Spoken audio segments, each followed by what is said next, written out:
In the candy-coloured world of Oo, Princess Bubblegum stands as one of its brightest minds, a ruler, inventor, scientist, and philosopher. Yet beneath her composed intelligence lies a constant paradox, the tension between logic and emotion, science and soul. From her earliest appearances, PB embodies the idea that intellect can save worlds, but also fracture them. Her mind is her greatest strength and her greatest burden. Bubblegum's philosophy begins with an assumption that the universe, no matter how strange, can be understood and controlled through reason. She builds, calculates, and engineers the world around her. Every formula, every invention, every experiment is an act of faith in knowledge. In a realm where chaos is alive and magic walks freely, PB represents the belief that order can exist if someone is willing to create it. Her Candy Kingdom is not just a nation, it is a living argument for structure, stability, and control. Yet this logic has a cost. PB's rational mind often isolates her. Her decisions, though justified by reason, frequently alienate those around her. She analyzes love, loyalty, and friendship as variables in a system, and sometimes forgets they are living things. When she creates life itself, from gumball guardians to sentient candy people, her role becomes godlike. She is not simply ruling over her kingdom, she made it. This gives her a philosophical weight. Unlike any other character in Oo, she is both mother and monarch, creator and scientist. But creation, in her hands, is not an act of passion, it is an act of necessity. She creates because she must preserve, and she preserves because the world around her is always on the verge of decay. That sense of constant vigilance defines her worldview. PB does not trust chance. She cannot. Oo is a world that thrives on unpredictability, magic, mutation, rebirth, but she has seen what chaos can do. Her mind was born from the ruins of a broken age, a remnant of humanity's failure. To her, reason is not cold, it is safety. Order is not tyranny, it is survival. Every law she enforces, every scientific boundary she maintains, is her way of keeping the world from falling apart again. In this sense, Bubblegum's philosophy is deeply tragic. It comes from fear disguised as reason. But there are cracks in her logic, soft places where emotion leaks through. Finn sees it when she smiles at him. Marceline feels it when their centuries of shared history rise unspoken between them. Peppermint Butler senses it when he watches her hesitate before a morally grey choice. Beneath her laboratory precision lies someone who loves deeply but is terrified of that love's consequences. Her rationalism is both armour and mask. For PB, to feel too much is to risk losing control, and control is the one thing she cannot afford to lose. Still, her heart persists. It reveals itself not through confessions, but through actions, through the way she protects her citizens, the way she grieves her mistakes, the way she quietly endures loneliness. Her compassion is subtle, not sentimental. She rarely says she cares, but she acts as if the entire world depends on her care. This is where her true philosophy begins to emerge. Love, when combined with reason, becomes responsibility. She cannot separate the two. Her affection is rationalized, her logic softened by affection. It's why she rebuilds the same people who perish, why she fixes problems no one else even sees, why she always seems tired but keeps going. For Bubblegum, existence itself is an act of maintenance, and love is just another form of that maintenance. Her moral complexity makes her one of Oo's most human figures, despite being made of candy. She is not purely good, nor evil, but something harder to define. Consequentialist. Her decisions often follow a utilitarian logic, choosing what benefits the greatest number, even if it costs her emotionally. She imprisons threats rather than destroys them. She manipulates allies to ensure victory. She justifies every act as for the good of the kingdom. Yet, over time, these choices wear on her conscience. Her emotional intelligence begins to challenge her mechanical reasoning, leading to moments of quiet doubt. That doubt is her awakening, the birth of empathy within intellect.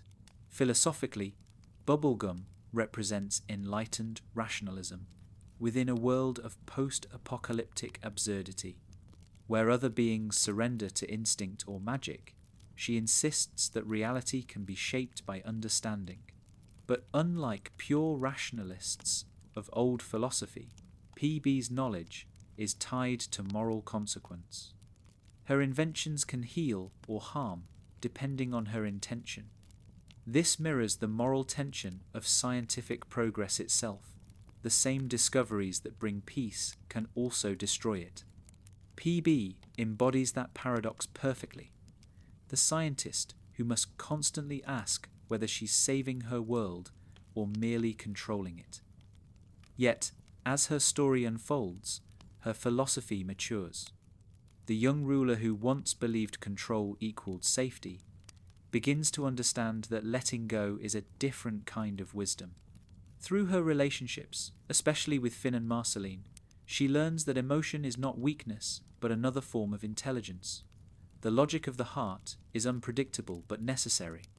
To love, to forgive, to trust, these are not irrational acts, but human ones. PB's greatest evolution is not in her science, but in her ability to accept imperfection. There's a quiet scene that captures this perfectly, not through dialogue, but through silence. When she stands among her people after a crisis, covered in debris and exhaustion, yet smiling faintly as the Candy citizens cheer, she realizes perhaps that perfection was never the goal. Harmony is.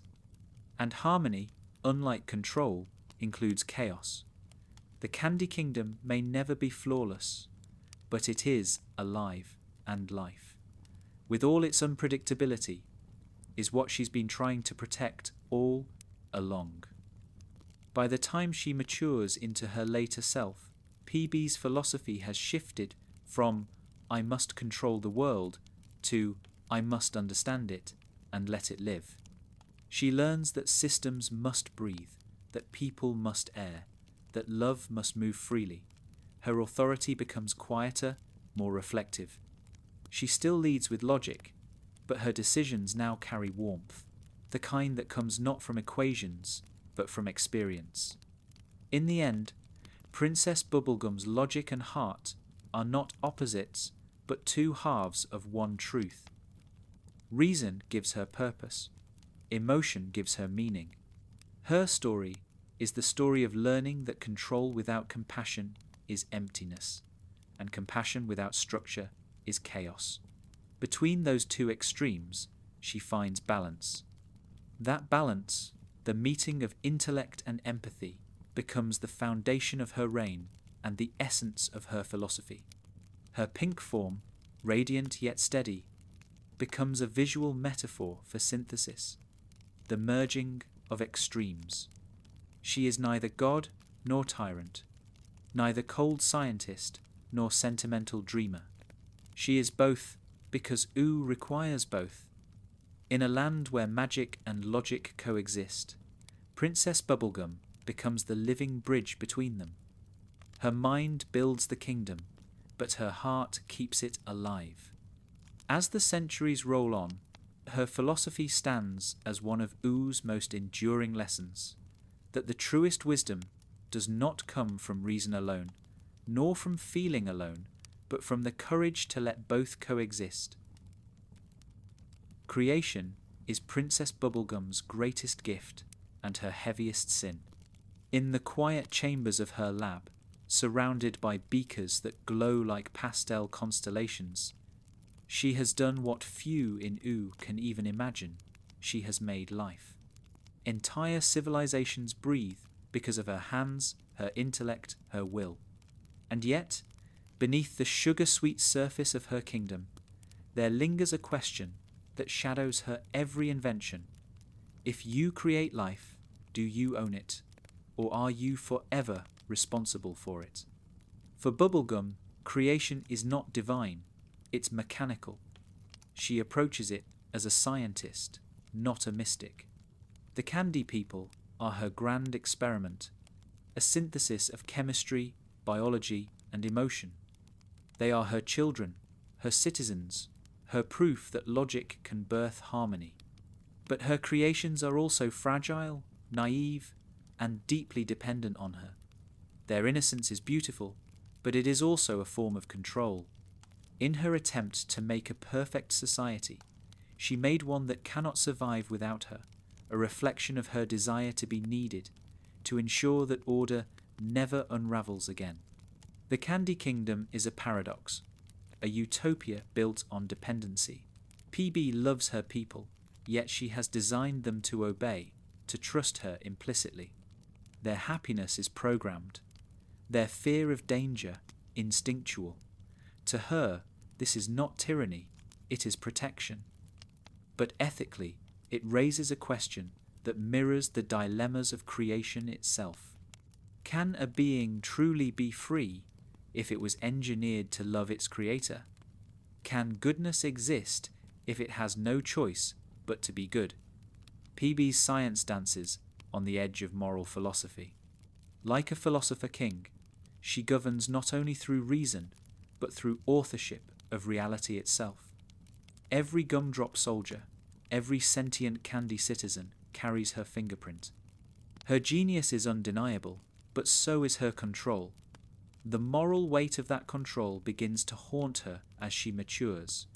When her creations suffer, she cannot dismiss it as a system error. Their pain reflects her hand. Their joy, their fear, their rebellion, these are the echoes of her own choices. Creation, she learns, is not just power, it is responsibility that never ends. Her ethical awakening begins quietly, almost imperceptibly. When one of her subjects defies her, when one of her inventions develops will, PB's initial reaction is not anger, it's discomfort. Something within her recognizes that autonomy, once sparked, cannot be undone. A creator can make life, but not dictate its meaning forever. The act of creation, she realizes, is also the act of letting go. To deny independence is to deny the very thing that makes existence worthwhile. In philosophical terms, PB confronts the classic problem of determinism versus free will. If she shapes her people's nature, does that mean their goodness is genuine, or merely a function of design? She faces the same moral conflict as any godlike figure. To love what she made, she must allow it to grow beyond her control. But the scientist in her resists that chaos. She fears what might happen if her perfect kingdom begins to think for itself. Yet U has a way of teaching humility. Over time, Bubblegum is forced to witness the consequences of creation without compassion.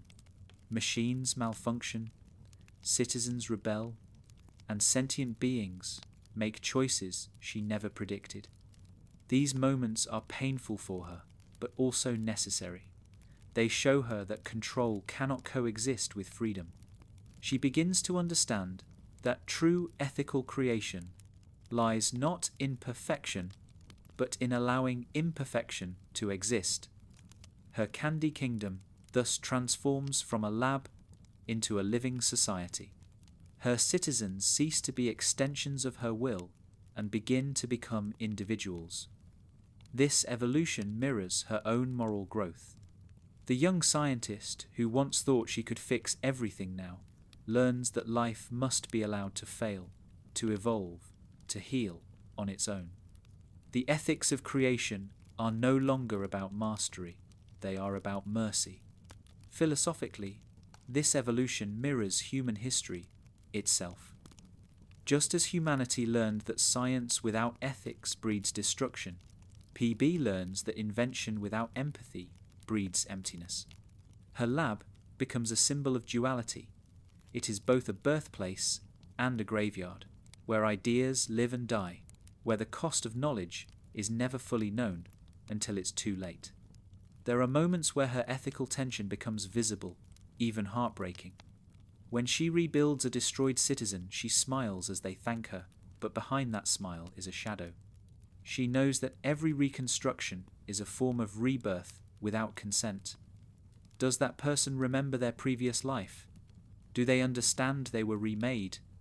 Are they the same? These are not questions she can answer scientifically. They belong to philosophy, to the grey space where science ends and soul begins. Her ethics evolve further through her relationships. Finn's innocence, Marceline's freedom, Peppermint Butler's quiet darkness, all reflect different philosophies of creation and morality. Finn reminds her that creation should be joyful. Marceline teaches her that creation must coexist with chaos. Peppermint Butler, ever the student of forbidden knowledge, warns her that every creator risks becoming their own destroyer. These relationships force PB to re-evaluate the line between protector and manipulator, God and guardian. In time, she learns the humility to see herself as part of creation, not above it. She stops viewing her world as an experiment and begins to see it as a community. When she listens to her citizens' voices instead of programming them to obey, when she accepts failure without sterilizing it into success, she begins to act not as a scientist, but as a philosopher who has learned the cost of wisdom. PB's journey through creation mirrors the great philosophical question of her universe. What is life worth if it can be made? In Ooh, where everything from candy to fire to slime can think and feel, life is not rare, it's inevitable. But that abundance forces a deeper question. What does it mean to respect life when it can be built like clay? Bubblegum's eventual answer is as tender as it is profound. It means to care, even when you could control, to create without owning, to love without programming. By the time she reaches this understanding, her creations have become her equals. They make her laugh, challenge her, frustrate her, and remind her that perfection is sterile, but imperfection is alive. Her ethics no longer rely on dominance, but on trust. She becomes the ruler who guides, not the God who dictates.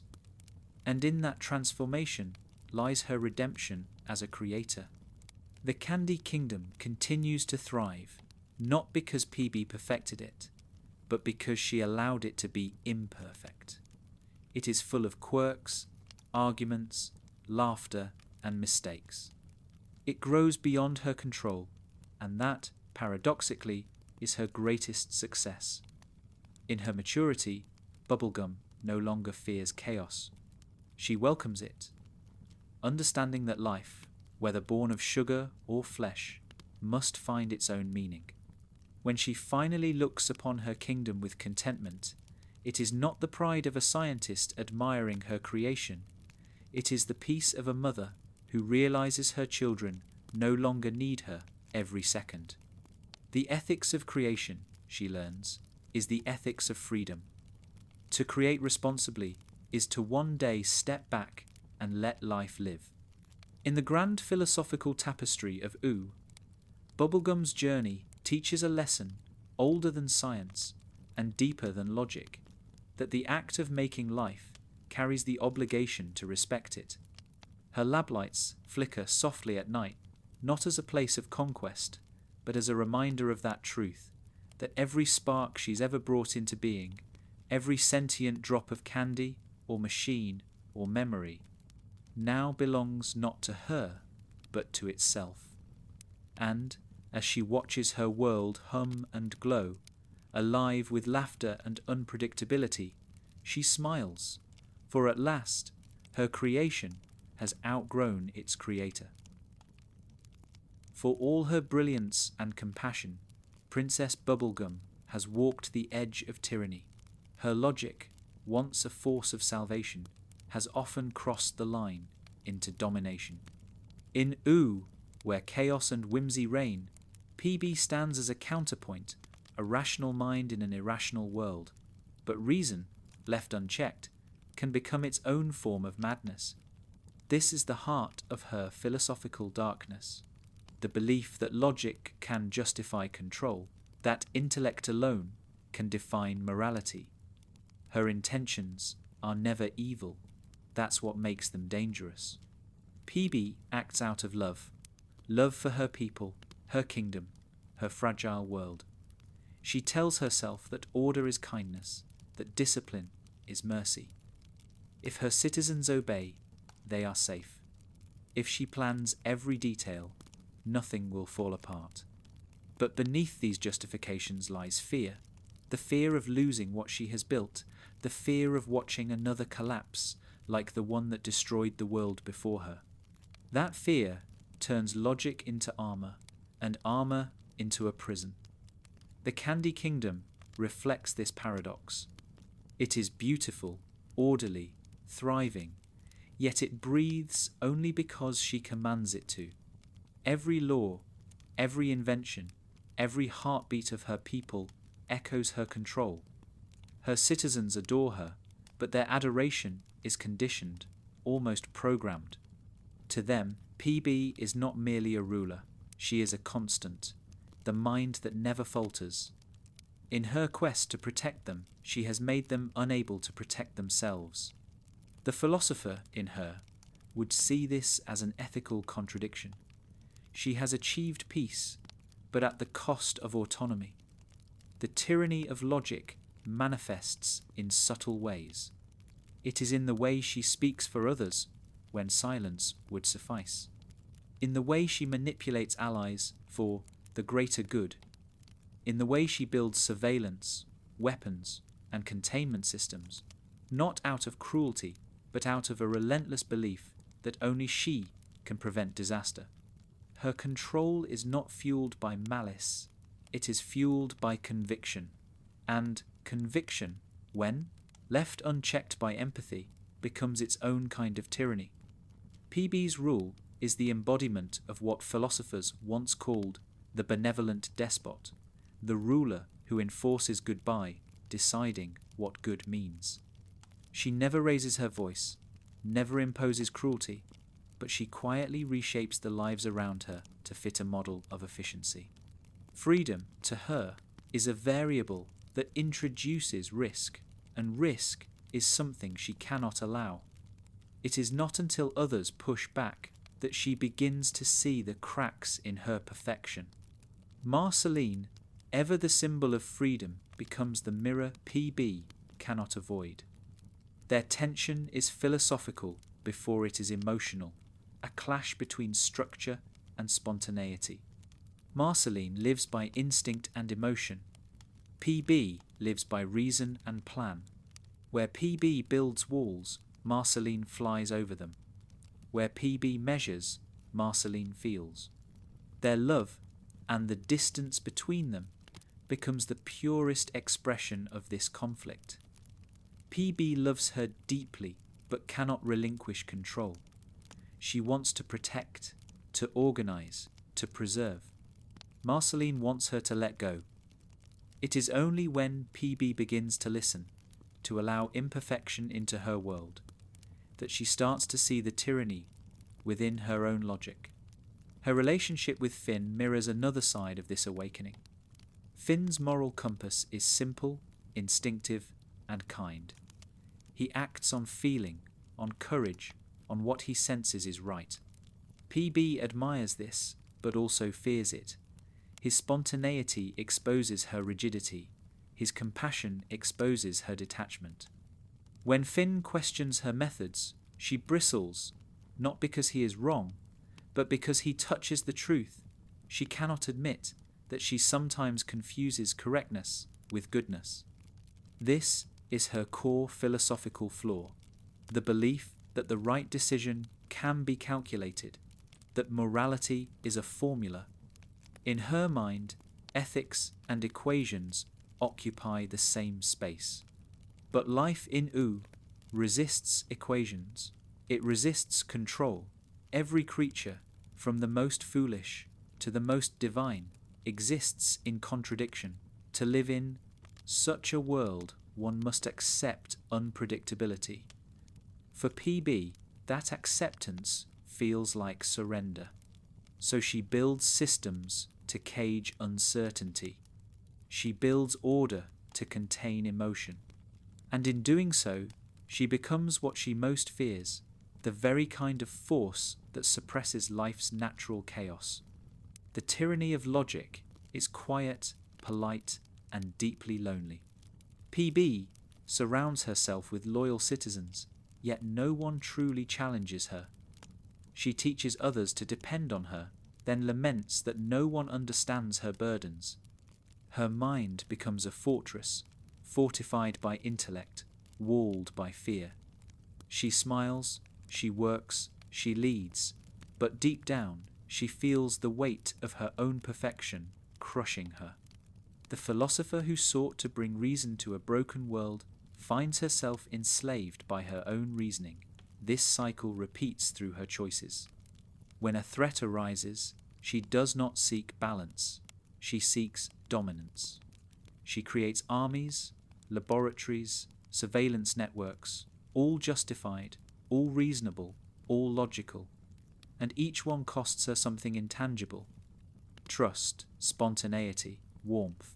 The irony is bitter. In trying to protect her people from harm, she often becomes the one who harms them first, if only through suffocating protection. Yet, the beauty of PB's character lies in her self-awareness. She is not blind to her faults.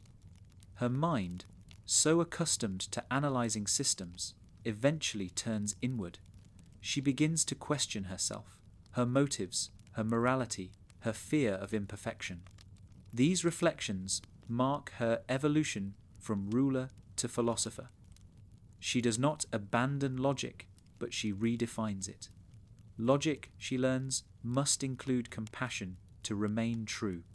Otherwise, it becomes tyranny, masquerading as order. Her philosophical breakthrough comes not from victory, but from humility.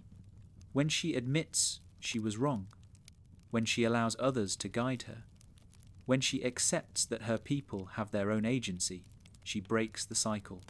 The kingdom breathes again. The air grows lighter. For the first time, she leads not as a commander but as a companion. Her intellect remains, but now it bends with empathy. She understands that leadership is not about designing perfection, but nurturing resilience. This revelation does not erase her past, it reframes it. Every act of control, every overstep, becomes part of her learning, the record of a mind that tried too hard to shield the world from pain. She does not excuse her tyranny, but she transforms it into wisdom. By confronting her own capacity for domination, she becomes capable of genuine understanding. The logic that once enslaved her becomes the foundation for freedom, not absolute, not flawless, but honest.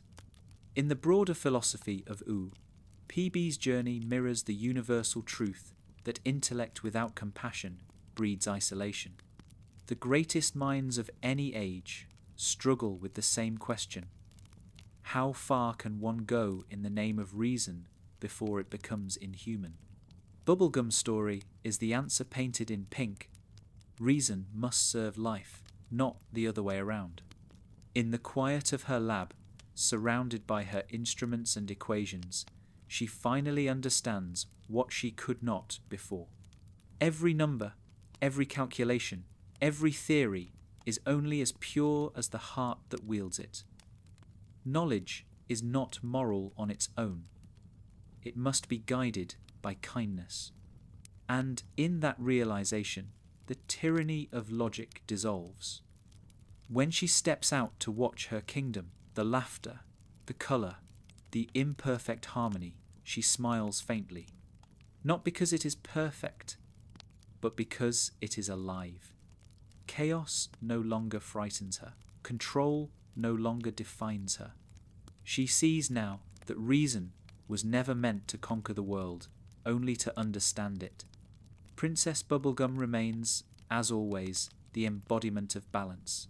The scientist who learned to listen, the ruler who learned to trust, the philosopher who learned that love is the truest form of logic. For all the titles she carries, princess, ruler, philosopher, creator, Princess Bubblegum has always been, at her core, a scientist, but not the kind that sees the world as a machine. For her, science is not cold or sterile, it is alive. It is curiosity shaped into discipline, wonder translated into method. The laboratory is her temple, her microscope, a lens not only into matter, but into meaning. To understand her philosophy, one must see that her heart and her science are not opposites. They are the same pulse, beating in perfect rhythm. In Oo, where the mystical and absurd coexist, PB's science is an act of defiance against chaos. Yet, it is also her poetry, a way of loving the universe by trying to understand it. When she mixes chemicals that shimmer like starlight, when she stares into the glass tubes where new life stirs, she is not just experimenting, she is communicating with existence itself. Her equations are prayers. Her experiments are meditations. Her discoveries are her way of saying to the world, I see you, I am trying to know you. This is the heart of her philosophy, that knowledge is an act of empathy. To study something deeply is to care for it, to believe that it deserves understanding. Where others see the strange, PB sees the beautiful logic beneath it. A monster, a storm, a broken robot, to her, they are puzzles waiting to be understood, not enemies to be destroyed. Her pursuit of science is in this way a pursuit of compassion through comprehension. But science, like all devotion, can consume. Her mind, ever reaching, sometimes forgets to rest. She spends sleepless nights surrounded by glowing vials and endless notes, pushing herself past exhaustion, not out of greed, but out of responsibility. She cannot stop, because to stop would be to let the unknown win. The ruins of the old world haunt her, the mistakes of those who lost control of their own creations. She carries that history like a whisper in the back of her mind. Don't let it happen again.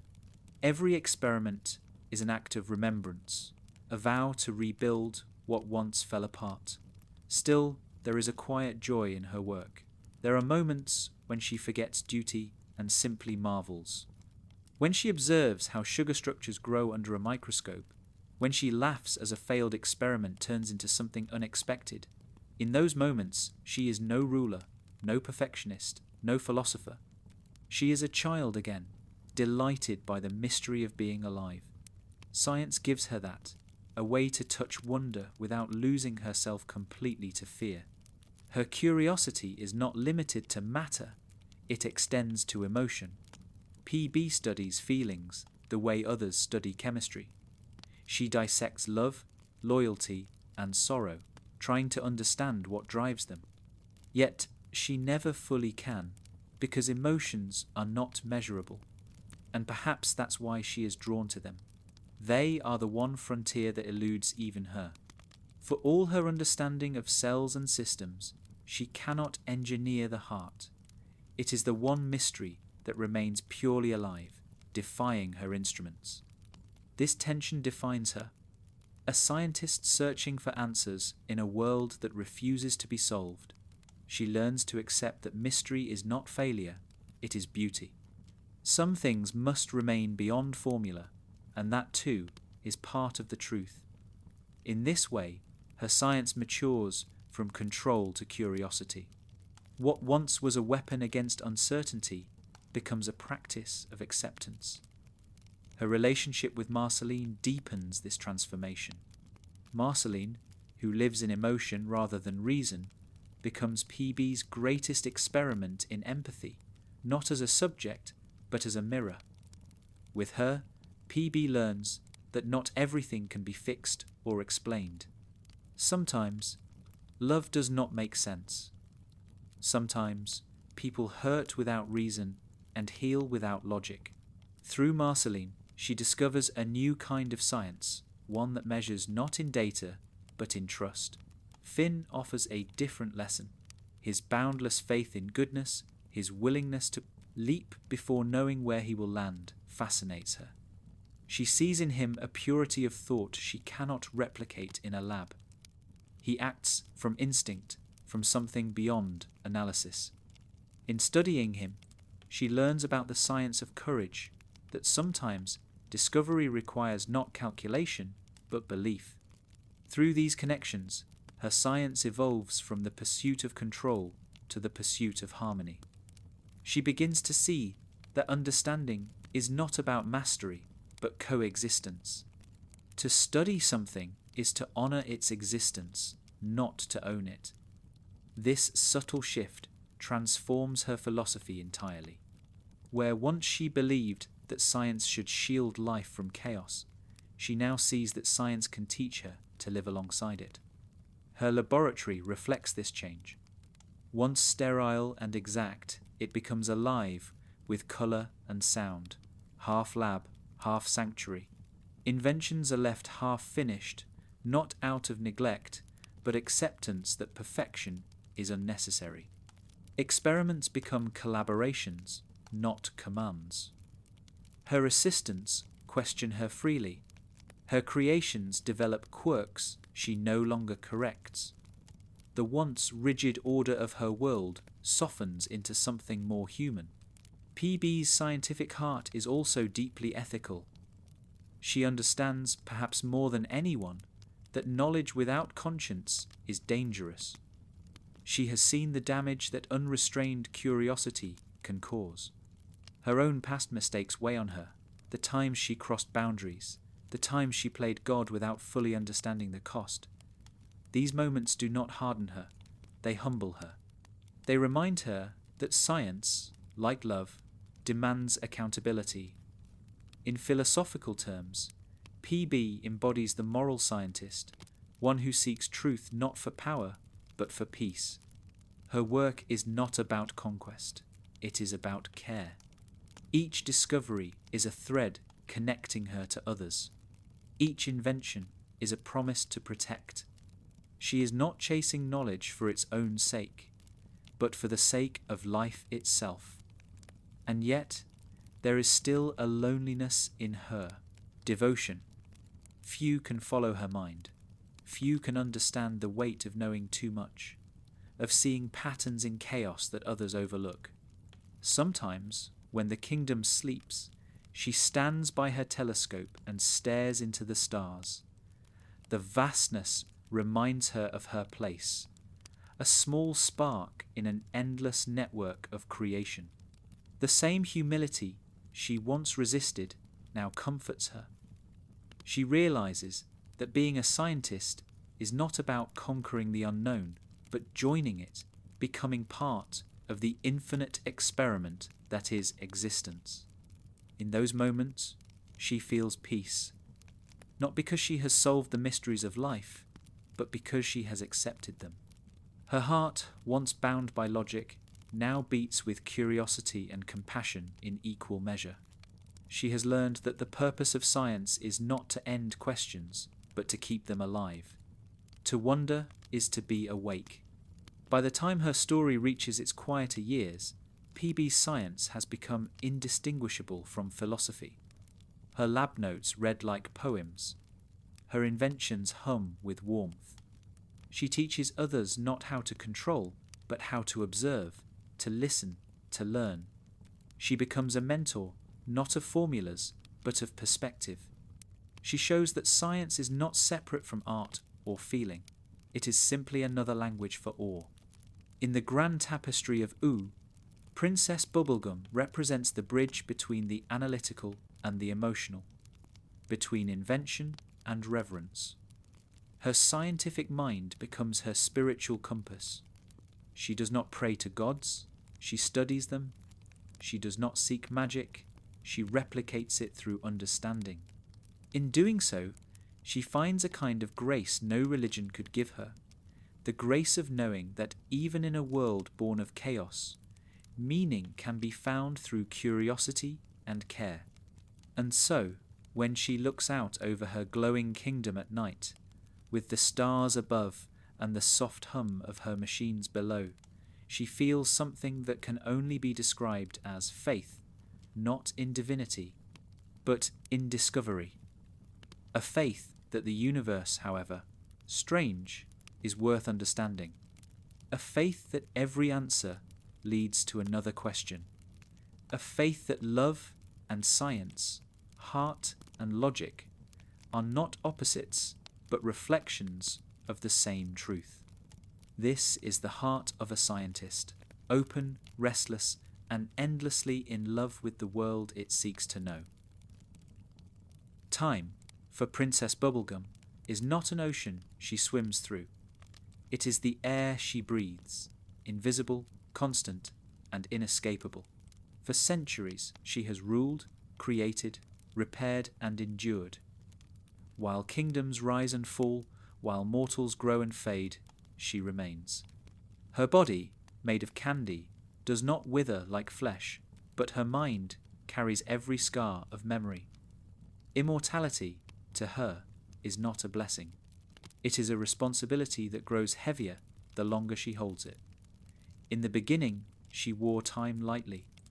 Youth made eternity seem infinite with promise.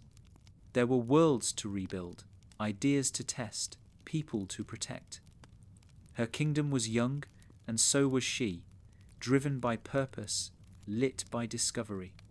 She saw time not as burden, but as resource. Every year was another chance to perfect what was broken. Every century, another opportunity to learn what humanity had once forgotten. But immortality does not stay gentle. As centuries pass, PB begins to understand that living forever means remembering forever.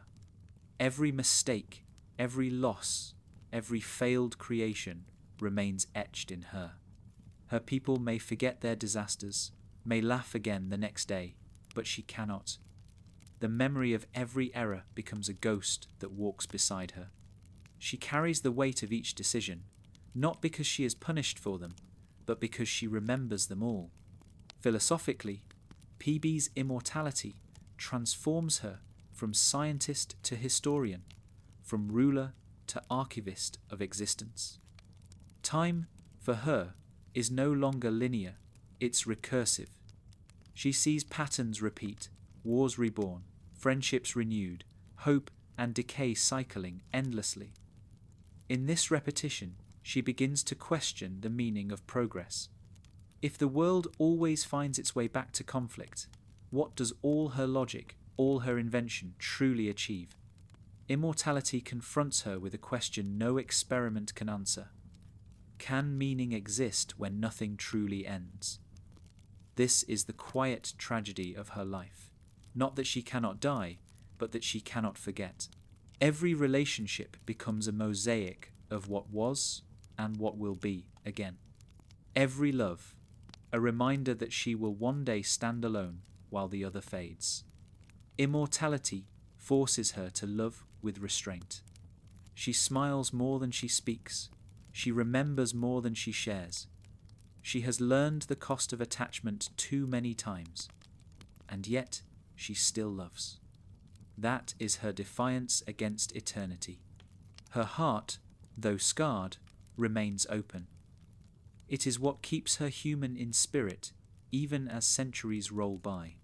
Her love for her people, for her friends, for the unpredictable beauty of Oo, these things tether her to meaning. They keep her from collapsing into the cold logic of endless time.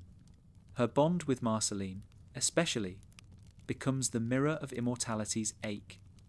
Both have lived longer than most can imagine, but they wear time differently. Marceline drifts with it, sometimes vanishing, sometimes returning, letting centuries wash over her like waves. PB, in contrast, tries to hold time still, to keep order, to preserve memory, to resist decay. When they meet after long separations, their reunion always carries that quiet sadness. Two immortals who understand that forever is not peace, but persistence. Marceline teaches PB to loosen her grip, to let eternity breathe. PB, in turn, grounds Marceline's drifting heart.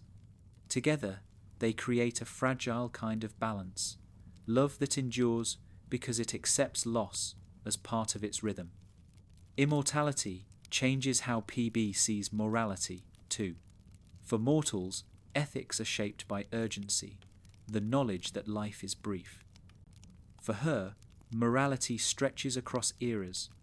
Her actions ripple through centuries, not decades. This forces her to think differently, almost painfully so. Every decision she makes is weighed not just against the present, but against futures that have not yet been born.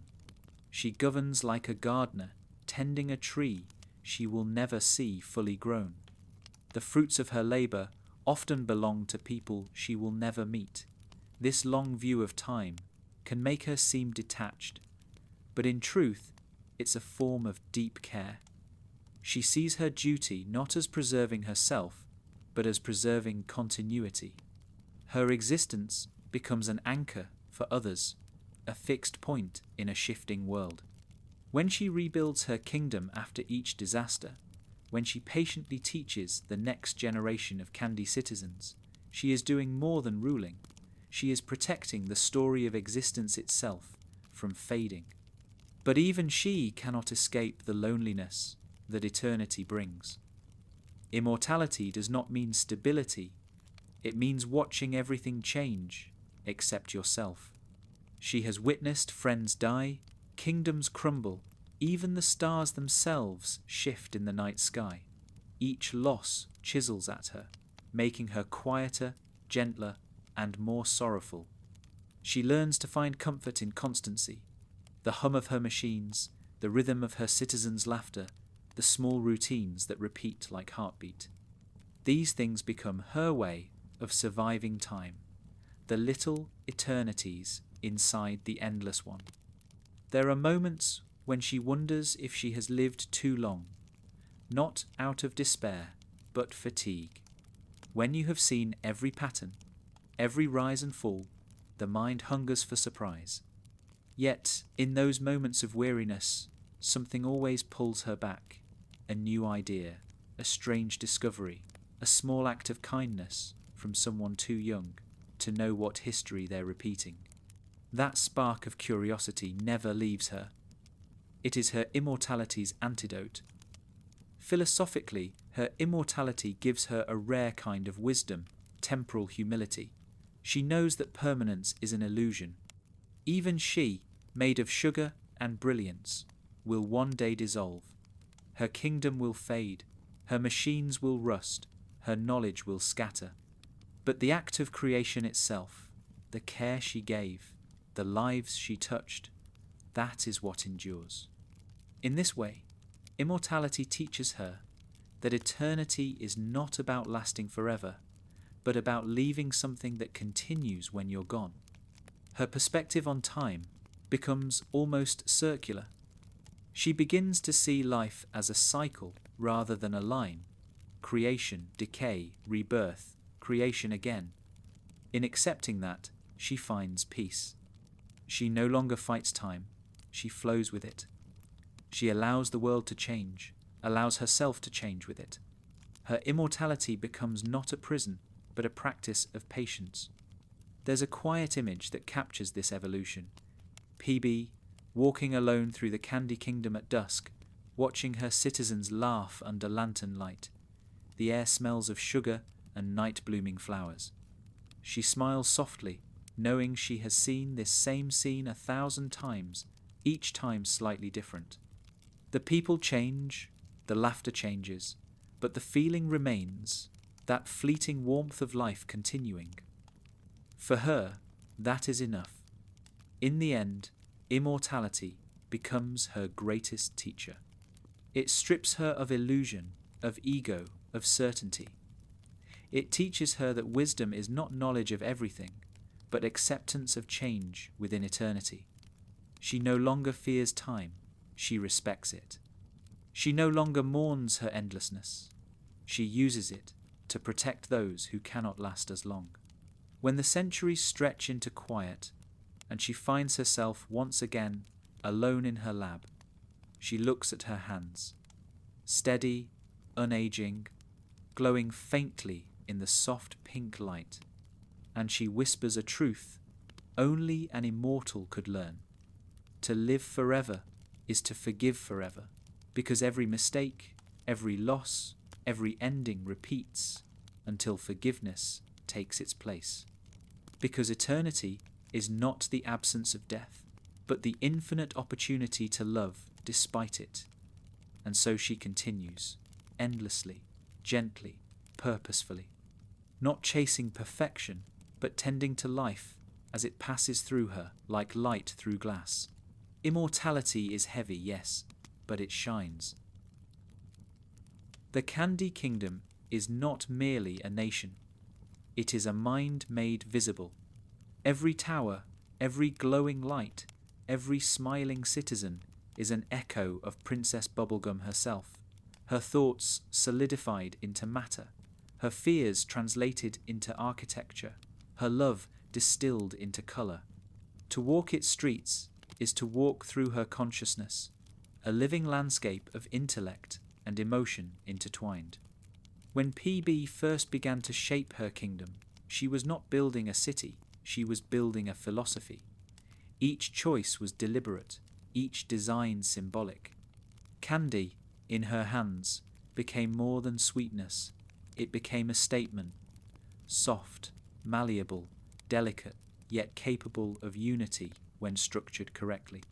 It was the perfect metaphor for her worldview, that gentleness and intelligence together could rebuild a broken world. The Candy Kingdom, with its pastel walls and cheerful citizens, was her argument against decay. A world that had once destroyed itself through greed and violence would now be sustained by kindness and cooperation. But, like its creator, the kingdom carries contradictions. Beneath its sugar-coated charm lies complexity, a system both beautiful and fragile. The Candy Kingdom depends on her completely. It thrives because she maintains it. It smiles because she commands it. Every piece of candy that lives within those borders owes its life to her science. In that sense, the kingdom is both her triumph and her reflection, proof of her genius and a mirror of her control. Philosophically, the Candy Kingdom embodies PB's pursuit of rational utopia. It is order turned into culture, logic turned into community. Yet, utopias have a way of revealing their creator's flaws. The same precision that makes the kingdom safe also makes it dependent. Its perfection is precarious, a dream balanced on her vigilance. This is what makes her rule both benevolent and haunting. She has created a paradise that cannot exist without her. Her citizens mirror different parts of her psyche. Peppermint Butler is her shadow, polite, loyal, yet harbouring darkness and curiosity that PB herself suppresses. Cinnamon Bun represents her innocence and the side of her that struggles to mature emotionally. The Gumball Guardians, ever watching and obedient, reflect her instinct to control and protect. Even the landscape, with its pastel calmness and underlying fragility, feels like an extension of her emotional state. When PB is stable, the kingdom glows. When she wavers, it cracks. This interdependence gives the Candy Kingdom a philosophical weight rarely discussed. It is a living portrait of balance between mind and world. Every ruler projects their inner state upon their realm, but PB's projection is literal. Her people are made of her design, her materials, her ideals. They are the embodiment of her belief that peace can be manufactured, that safety can be engineered. And yet, their constant cheerfulness, their naive trust, sometimes remind her that peace without choice is not peace, it's programming. Over time, PB begins to see her kingdom differently. What began as a monument to perfection becomes a mirror of limitation. She realizes that her people cannot truly grow while they remain bound by her vision. This realization doesn't come from rebellion or tragedy, but from quiet observation. She watches as her citizens begin to act beyond her expectations, forming opinions, expressing individuality, showing courage independent of her direction. At first, it unsettles her. Then it humbles her. She understands that true creation must eventually surpass its creator. The kingdom is no longer hers alone, it belongs to itself. This evolution marks one of PB's most profound philosophical shifts. The Candy Kingdom stops being an experiment and becomes a living culture. Its citizens, once extensions of her will, now serve as her teachers. They show her that order is not the same as harmony, and that control cannot sustain joy. Her governance becomes less mechanical and more humane. She allows mistakes, disagreements, even small rebellions. The once perfect system begins to breathe. Symbolically, the kingdom transforms with her. Its architecture softens, its routines loosen. New festivals appear, new customs arise that PB did not invent. She stops correcting every inefficiency and starts celebrating unpredictability. The kingdom becomes not a reflection of her control, but of her growth. Where it was once a mirror, it becomes a dialogue, an ongoing conversation between the ruler and the ruled, between reason and spontaneity. Philosophically, this marks PB's transition from architect to caretaker. She no longer sees her role as shaping the world from above, but nurturing it from within. The Candy Kingdom, in turn, becomes a metaphor for the evolution of reason itself, the shift from domination to coexistence. Logic, once her weapon against chaos, becomes her language for compassion. Her subjects love her, but not blindly. They laugh at her, question her, comfort her. And PB, rather than suppressing this independence, embraces it. It is in those moments, when her people challenge her or tease her, that she feels the greatest pride. They are no longer reflections of her, they are reflections of life. And that, she realizes, was her purpose all along, not to build herself into eternity, but to build something that could live without her. Still, the bond between PB and her kingdom remains intimate. When danger arises, she protects it with unflinching resolve. When it thrives, she steps quietly aside. Her rule becomes a meditation in balance, not too distant, not too involved. She leads as one might tend a garden, pruning when necessary, but letting growth occur naturally. The Candy Kingdom, once a symbol of her control, becomes her lesson in surrender. On a symbolic level, the Candy Kingdom is also a reflection of U itself.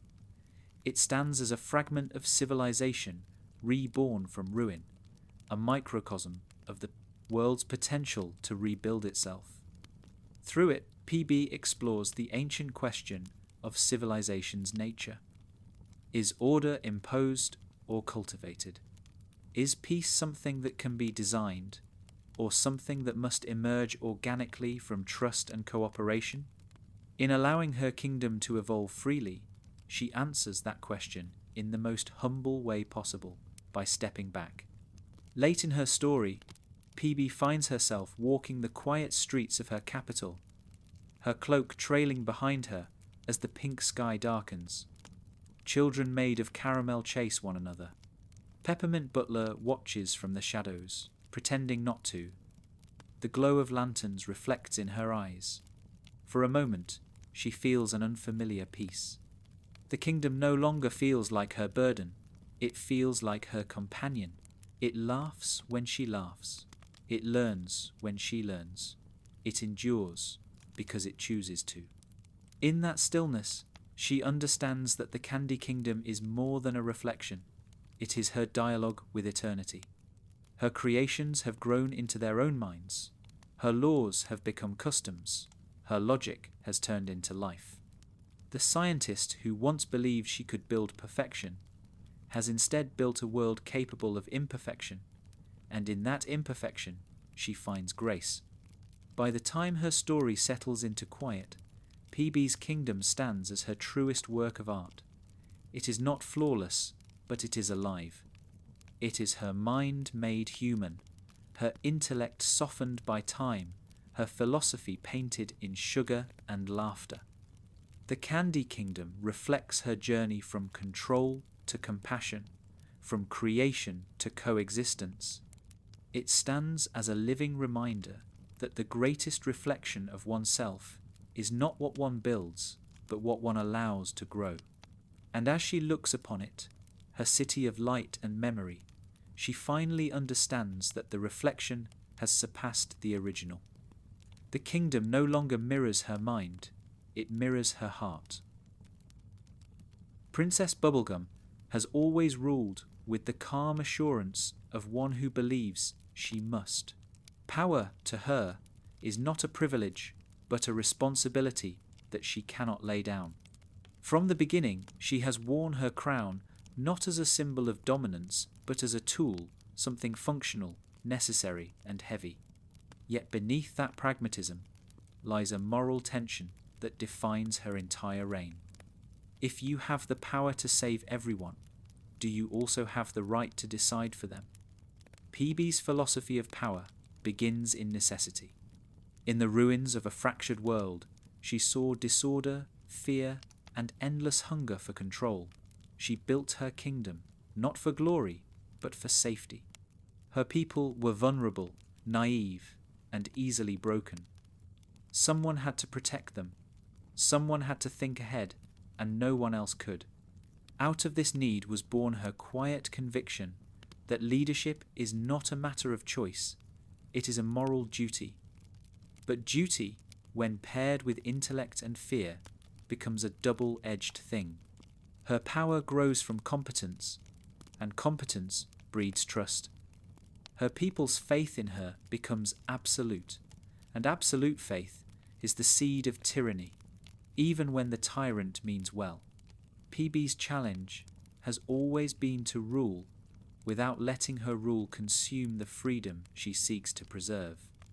Early in her reign, she viewed power through a purely rational lens, an equation between security and obedience. A strong hand ensures peace. A clear plan prevents collapse. It was simple, efficient, and suffocating. Over time, she learns that moral power cannot rest on obedience alone. True authority requires dialogue, not domination. To rule ethically, she must allow her citizens to disagree, to fail, to question. And so her philosophy shifts from control as morality to trust as morality. Still, the temptation of total control lingers. She knows how easily chaos can undo centuries of progress, how quickly love can turn to violence when fear spreads. Every rebellion, every mistake tests her resolve. She tells herself she is protecting others, but the line between protection and possession blurs. Her laboratories and armies are built with good intentions, yet each one tightens her grasp on the world. This is the paradox that defines her. She rules because she must, yet she dreams of a world that no longer needs her. The morality of power, to her, is a constant act of self-restraint. She must use what she has to build freedom, not dependence. Few rulers ever reach that understanding. Her friendship with Finn becomes a quiet moral compass in this struggle. Finn's heroism is simple. He helps because it's right, not because it's efficient. His courage exposes the limits of her utilitarian thinking. He risks himself for ideals that cannot be measured. When PB sees this, something softens. She begins to understand that the heart has its own form of justice, one that logic alone cannot define. Marceline challenges her in another way. Where PB seeks order, Marceline embodies rebellion. Their love becomes a debate about freedom itself. Can you truly love someone you wish to control? Marceline's independence frightens PB precisely because it reveals what she lacks: trust in chaos, faith in imperfection. Slowly, painfully, she learns that power can coexist with vulnerability, that strength does not mean dominance. Her moral awakening also emerges through failure. Every time her plans backfire, every experiment that harms, every decision that isolates, she is forced to face the human cost of leadership. These moments are not her downfall, but her education. They teach her that power is not the ability to enforce perfection, but the courage to accept imperfection without abandoning responsibility. Philosophically, PB's evolution echoes the ancient paradox of the philosopher king, the ruler who must balance wisdom with humility. Knowledge gives her foresight, but foresight can isolate. To remain moral, she must descend from her tower and listen to those who cannot think as fast or see as far. She must rediscover empathy through limitation. The moment she starts to share power, to let others participate in the act of governance, she moves from ruler to leader. The difference is small in language, but immense in spirit. Over time, the Candy Kingdom becomes her ethical classroom. She experiments not with chemistry, but with democracy. She delegates, consults, and apologizes, words that once felt foreign to her mouth. Each act of humility strengthens her rule more than any invention ever did.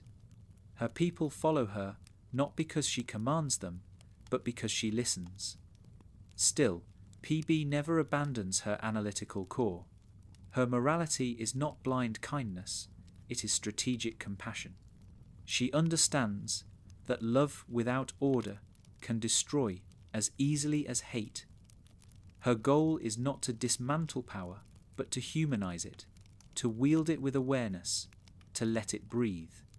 In this, she embodies a rare form of governance, one that fuses intellect with tenderness, logic with heart. There are moments when she falters. When threats rise, she reverts to calculation. When danger passes, guilt follows. She is constantly learning the same lesson in new forms, that morality is not a static achievement, but an endless practice. Each decision must be renewed, each act of power questioned. Her immortality ensures that she will face this test forever, and in that repetition lies her grace. Philosophically, her story illustrates that moral authority cannot come from power itself. It comes from restraint, from the choice to not use everything you can. PB's greatness lies not in her ability to dominate, but in her ability to hold back. She could rule U as a god. Instead, she chooses to remain a guardian. She could bend the world to her will. Instead, she bends her will to the world. In the quiet moments after a crisis, when her citizens are safe and her machines are still, she often sits alone in her observatory. The crown lies beside her. The night stretches beyond the glass, and she lets herself wonder what it would feel like to be ordinary, to not carry the weight of every decision. She will never know, but the thought softens her heart. It reminds her why she leads, not for power's sake, but for the lives it touches. When she steps out into the streets, she smiles as the citizens greet her, not with fear or blind worship, but with affection. They trust her not because she is perfect, but because she tries. That, she realizes, is the true morality of power, not the absence of failure, but the willingness to face it with honesty. In the philosophy of Oo, where gods and mortals blur, Princess Bubblegum's rule stands as a meditation on ethical leadership. Her mind gives her strength, but her conscience gives her purpose. She learns that to rule well is not to be flawless, but to be self-aware, not to control, but to care, not to hold power tightly, but to use it gently. By the time her reign settles into peace, her crown has become lighter. It no longer symbolizes burden or superiority. It is simply a reminder that power is only moral when it serves something greater than itself. And so she continues to rule, not as the architect of perfection, but as the keeper of balance, forever learning, forever adjusting, forever listening. For Princess Bubblegum, love has never been simple. It has always been something she can feel but not fully define, a variable that refuses to behave.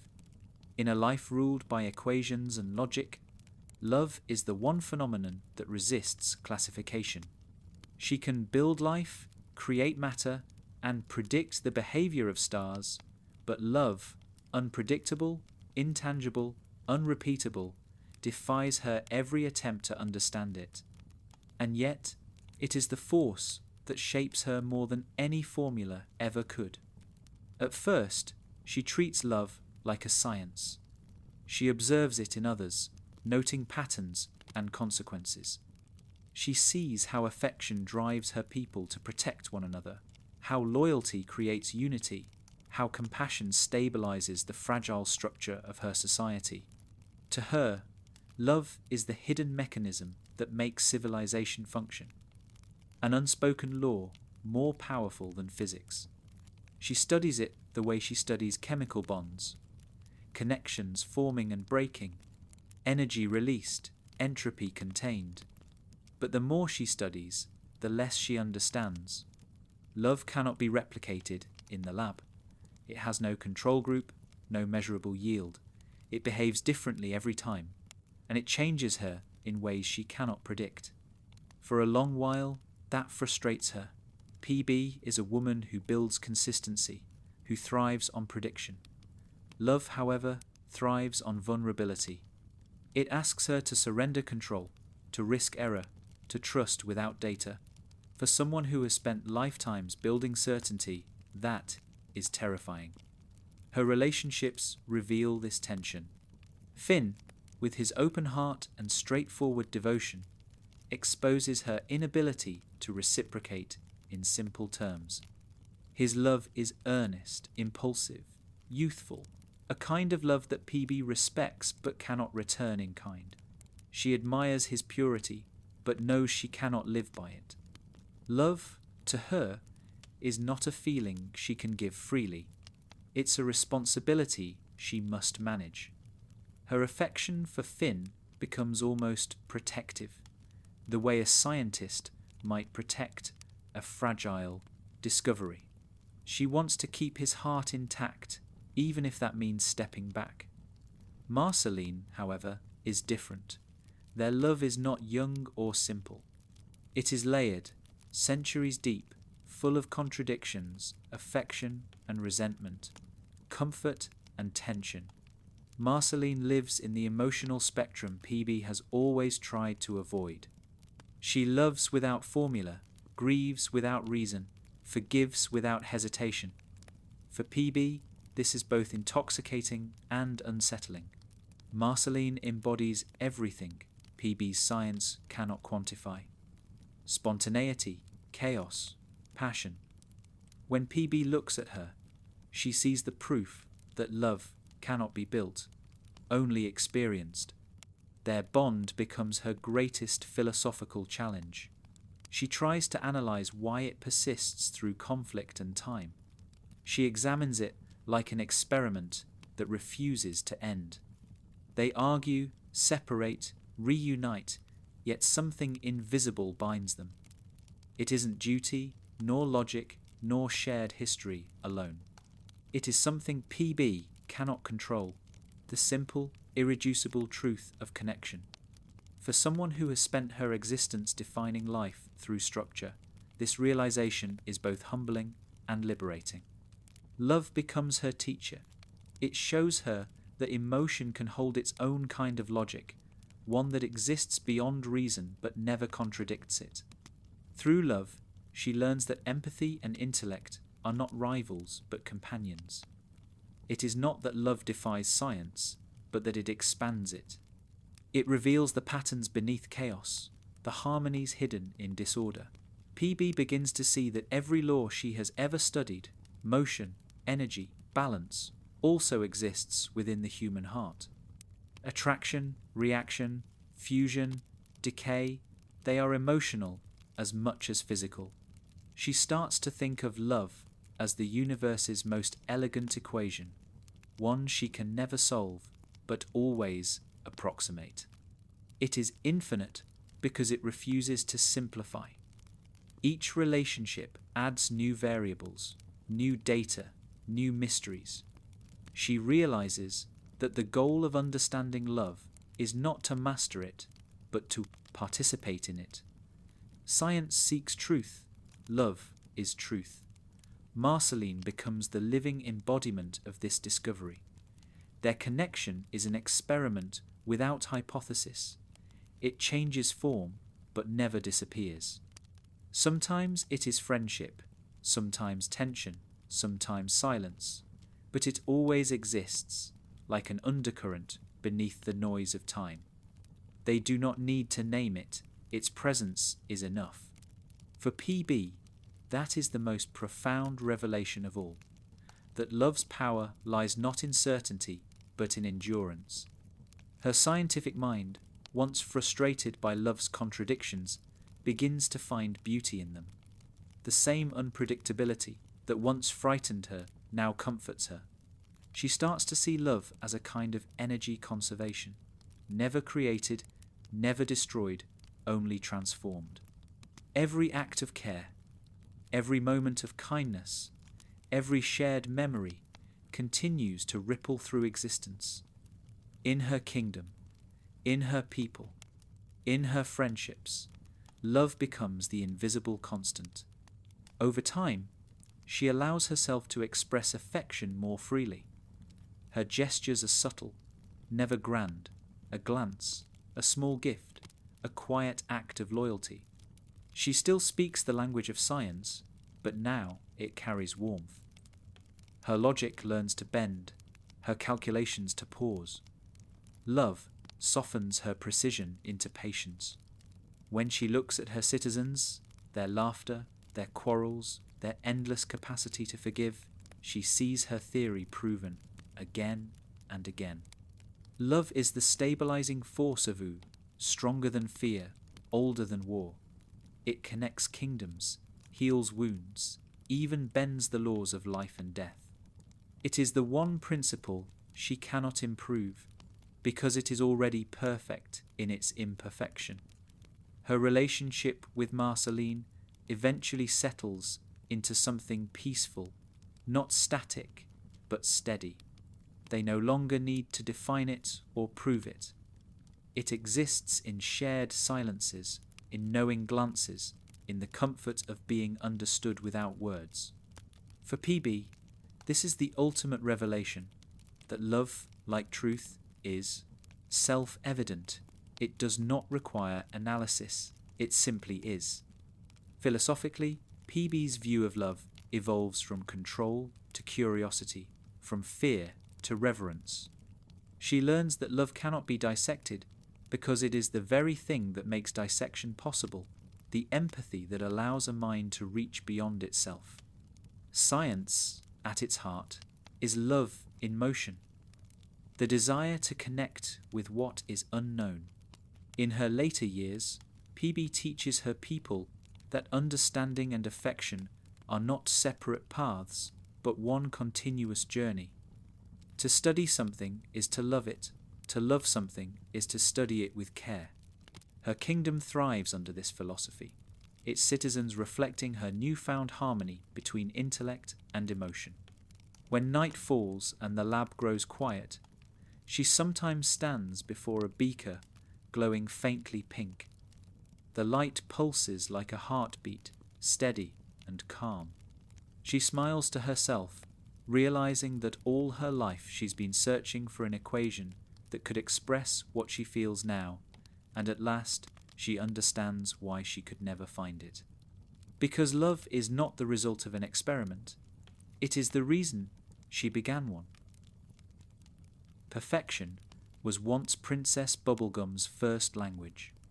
It guided her hand when she built the Candy Kingdom, when she mixed the formulas that gave life to her people, when she designed her rules and inventions with flawless symmetry. To her, perfection was not vanity, it was safety.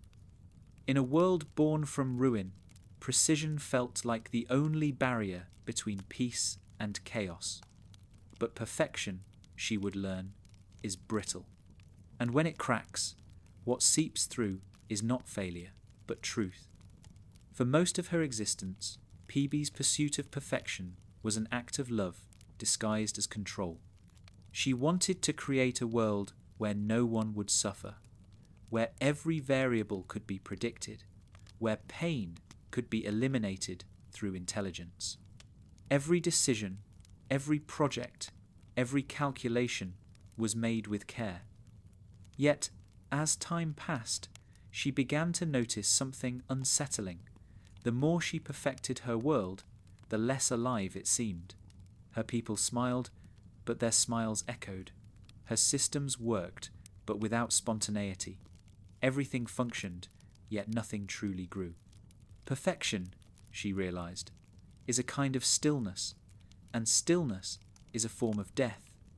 Life, by its nature, requires motion, unpredictability, change. What she had mistaken for stability was actually fragility, a delicate structure that could not bend without breaking. Her kingdom mirrored her own inner state, flawless on the surface, anxious beneath. The turning point in her philosophy came not from disaster, but from observation. PB watched her citizens make mistakes, small ones, harmless ones, and saw how those moments of imperfection led to laughter, creativity, even love. A dropped beaker that spilled into a new colour. A miscalculated recipe that birthed a delicious accident.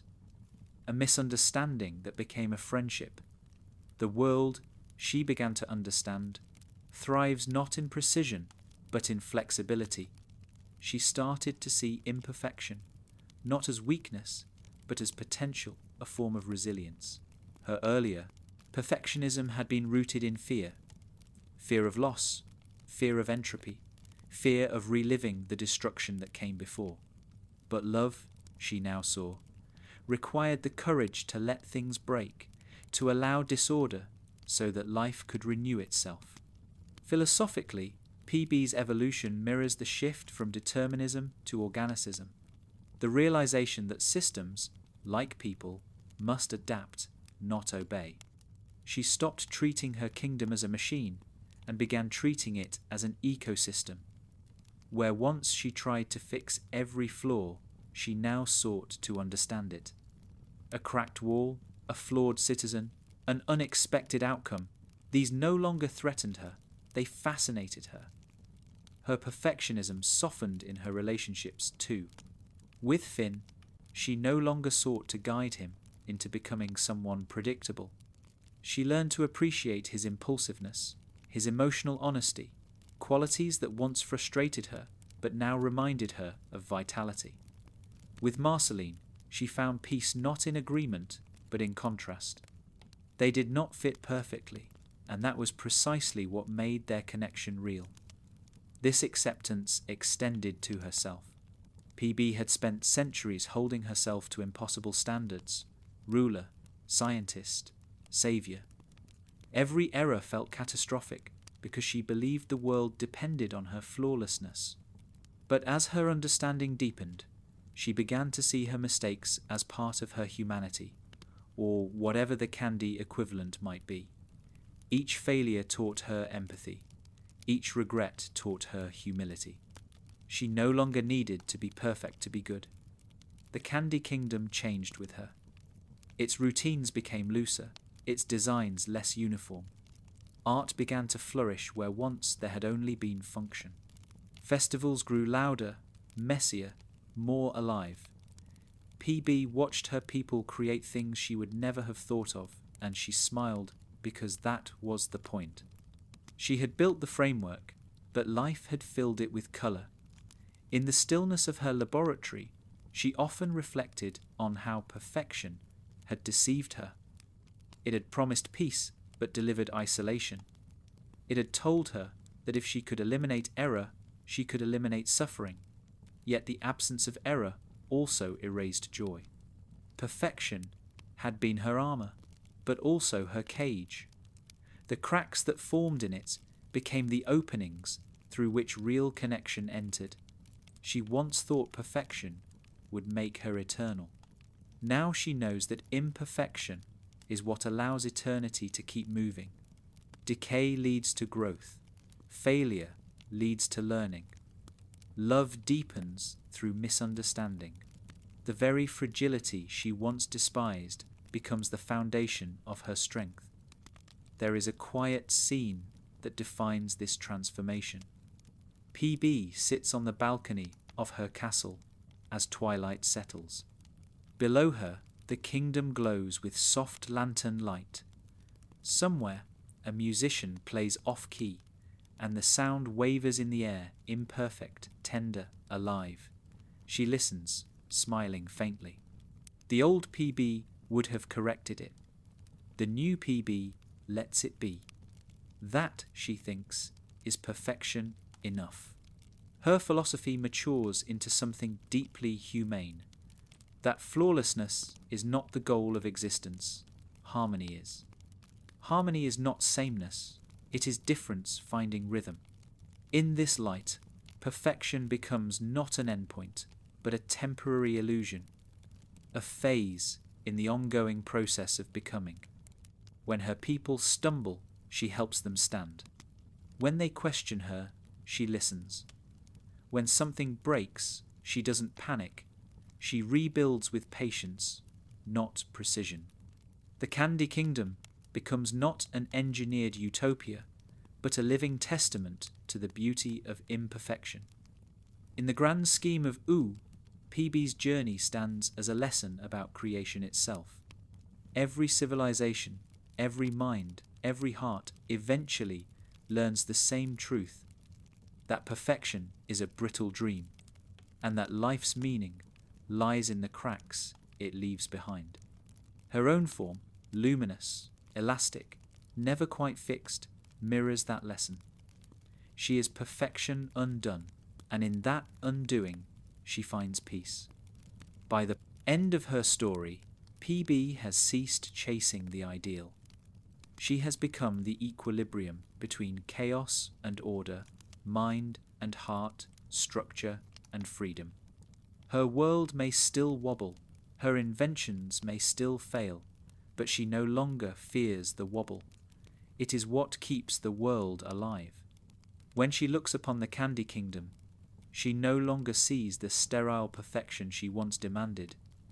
She sees movement, noise, laughter, imperfection, the fingerprints of life itself. For the first time, she feels that her kingdom is complete, not because it is perfect, but because it is whole. And as the night deepens, she whispers to herself a truth she once resisted. Perfection is not the end of creation. It is the moment before creation begins again. For Princess Bubblegum, the world has never been inert. Every atom hums with intention. Every material carries meaning. To her, matter is not passive, it remembers. Every piece of candy, every machine, every glowing circuit she builds contains a fragment of her, a whisper of thought, a trace of care, a silent record of what she once hoped the world could be. In this way, her entire kingdom becomes a kind of living memory, one that endures long after words fade. When PB creates, she doesn't just construct objects, she gives them memory through purpose. Each invention, each candy citizen, each structure is born from an idea too complex for speech. Her people embody emotions she cannot always express. Her machines record the logic she cannot forget. Her architecture preserves the moments she refuses to lose. The Candy Kingdom, in its essence, is her autobiography written in sugar, science, and time. Yet memory, for PB, is both blessing and burden. It is the thread that connects her to eternity and the weight that keeps her from floating freely.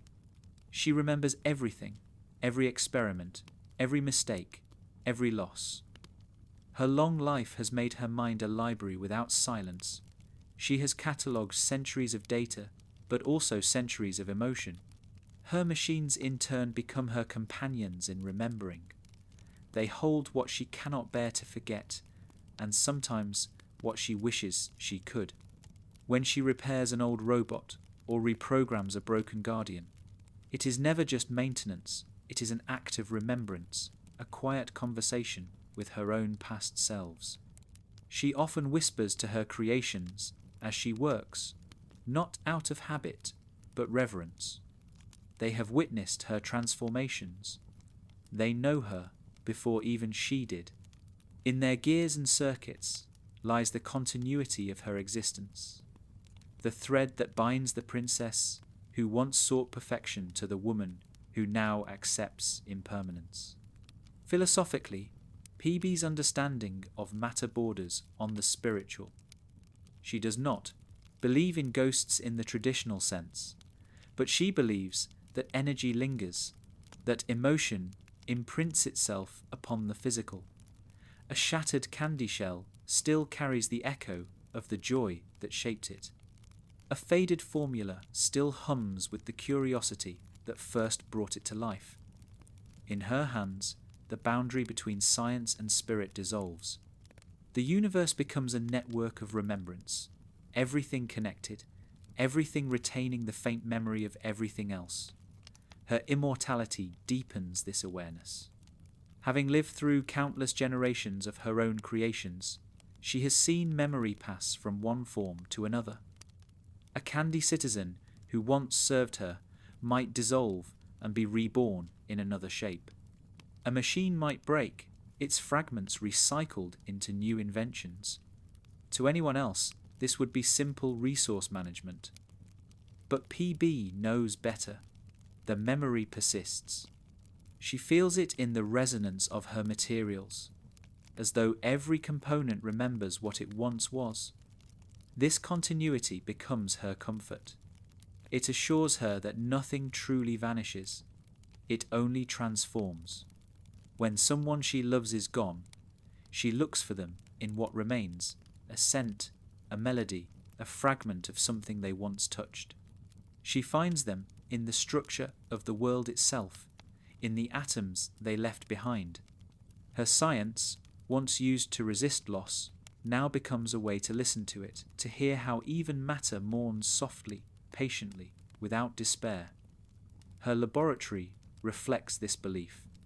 It is a place of data and memory alike, half museum, half sanctuary.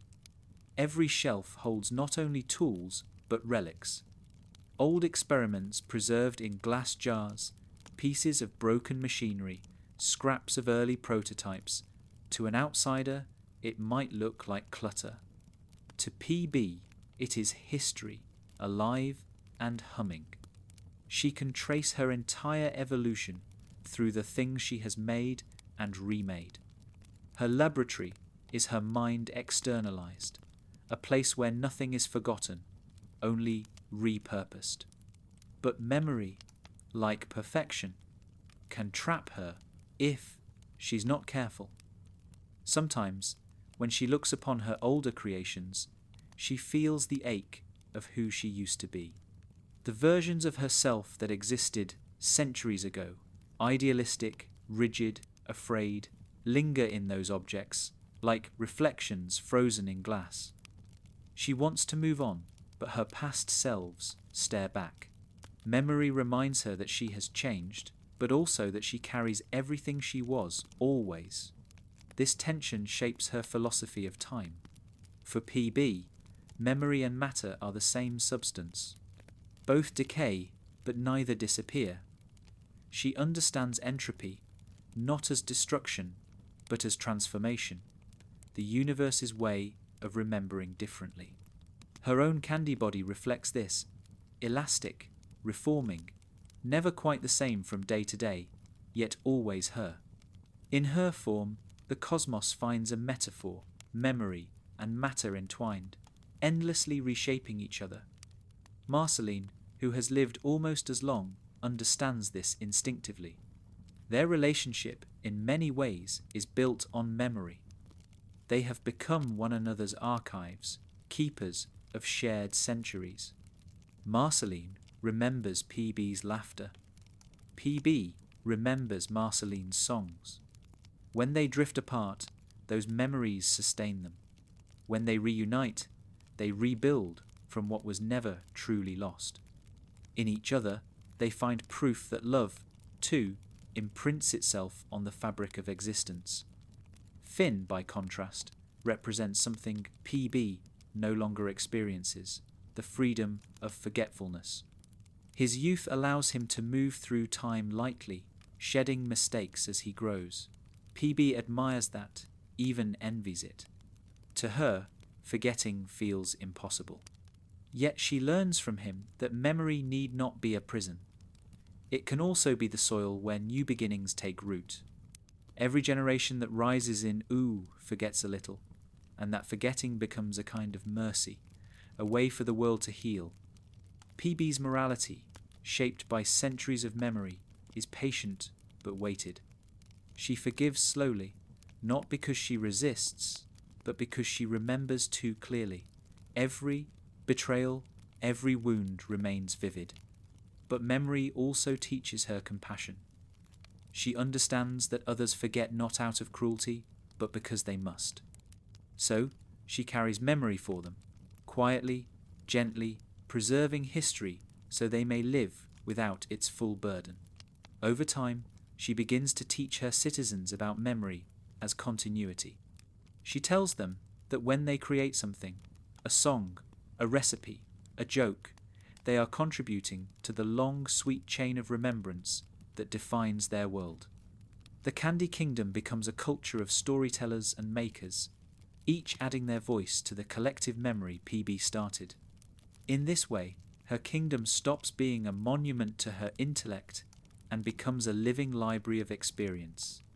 When PB stands at the edge of her city and looks at its glowing lights reflected in the night, she feels the hum of countless small lives, each one carrying a fragment of her and leaving behind something of their own. The air itself feels alive with memory.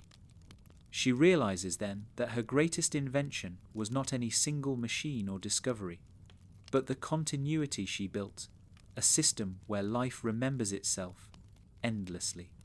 There is a certain peace in knowing that even when she is gone, her memory will remain scattered across the kingdom, in the laughter of her citizens, in the hum of old machines, in the sugar dust that catches the evening light. Matter will remember her, just as she remembered everything. In the end, Princess Bubblegum's philosophy of memory becomes the essence of her worldview. To her, remembrance is not nostalgia, it is creation in slow motion. Memory is what allows the world to keep shaping itself. It connects past to present, error to wisdom, and thought to love. When she closes her eyes at the end of a long day, she imagines her entire kingdom breathing around her, every particle, every light, every trace of existence whispering softly, "We remember." And she smiles, knowing that is enough. For Princess Bubblegum, invention has always been an act of faith. Faith that understanding can heal, faith that science can protect, faith that knowledge can make the world better. Yet beneath every spark of creation lies a shadow, the question that follows every inventor through time. Just because I can, should I? From the very beginning, PB's mind has been both her gift and her temptation. She can build almost anything: machines that think, guardians that protect, creatures that feel. She can rewrite the laws of matter, reassemble life from fragments, restore what time has taken. But invention, for her, is not just about creation, it is about control. Each discovery offers her a little more power over chaos, and with each success she feels the delicate edge of moral uncertainty. The Candy Kingdom itself is her first moral experiment. In its beauty lies a question she has wrestled with for centuries. Is a world engineered to be happy, truly happy? Her citizens, born of her formulas, live in a balance she designed. They trust her completely. They love without question. But PB knows that love, to mean anything, must include the choice not to love. Every time she looks at their smiling faces, she feels both pride and guilt. Pride in what she's made, guilt in what she's taken, the unpredictability of free will. This awareness shapes her philosophy of invention. She learns that creation must serve life, not replace it. To make something new is not to dominate existence, but to participate in it responsibly. Yet this awareness does not silence her ambition. It only makes her cautious. She continues to build, but she builds with conscience, every invention a dialogue between her intellect and her empathy. PB's morality is rooted in the belief that knowledge carries inherent accountability. Every formula, every experiment, is a promise she must keep. When something she creates goes wrong, and it often does, she takes it personally, not as failure, but as consequence. She never blames the science itself. She blames herself for forgetting that invention is not neutral. It inherits the ethics of its creator. Philosophically, she lives by a principle that can be traced through all of OO, that creation without compassion leads to destruction. The world before her fell because it lost that balance, because humanity's brilliance outpaced its conscience. She sees herself as both the inheritor and the guardian of that lesson. Every time she builds, she remembers the ruins beneath her feet. Her relationship with Peppermint Butler reflects this tension perfectly. He represents the pursuit of forbidden knowledge, curiosity unbound by ethics. His dark studies mirror what PB could have become if she had surrendered to pure intellect. She allows him to exist because she understands him. He is her reflection without restraint. Their dynamic is not one of opposition, but of uneasy respect. She knows that darkness, too, seeks truth. Her task is to ensure that truth does not forget kindness. Marceline, on the other hand, reminds her that invention cannot replace the warmth of connection. Marceline often mocks her machines, her endless projects, her need to fix everything. But beneath the teasing lies wisdom. Marceline understands that not every wound can be engineered away, not every fear solved with circuitry. Love, trust, forgiveness, these require no invention, only vulnerability. PB slowly learns that her machines are extensions of her heart, not substitutes for it. Her relationship with invention evolves over time. Where she once built from fear, fear of loss, fear of chaos, she begins to build from love. Her machines stop being shields and start becoming bridges. Devices that once enforced control now enhance freedom. Robots designed for protection become companions. Invention ceases to be a way of keeping the world at bay and becomes a way of inviting it closer. This transformation is subtle but profound. It reflects a shift from scientific mastery to scientific empathy. PB realizes that true innovation is not about surpassing nature, but understanding it, aligning creation with the rhythm of life rather than trying to rewrite it. She begins to design with curiosity rather than urgency, patience rather than pride. Still, she never stops questioning herself. Every breakthrough comes with a pause, a quiet moment where she weighs the cost. The morality of invention, she learns, is not a single rule, but a practice. A discipline of reflection, humility, and respect for the unknown. She builds less recklessly, listens more, and accepts failure as a natural boundary. Where once she believed that science could fix everything, she now believes that it can only illuminate the things that must be cared for, not conquered. PB's inventions also mirror her emotional state. When she is lonely, her machines are precise but cold. When she is content, they sing. When she is afraid, they grow complex, armored, defensive. She notices this and understands that invention is not separate from emotion. It is emotion crystallized into form. Her creations carry her moods, her hopes, her doubts. They remember her better than words ever could. In this way, invention becomes confession. Through it, she reveals what she cannot say. A guardian's protective instinct, a robot's quiet loyalty, a system's balance, all are reflections of her inner world. When others look at her machines, they see brilliance. When she looks, she sees honesty.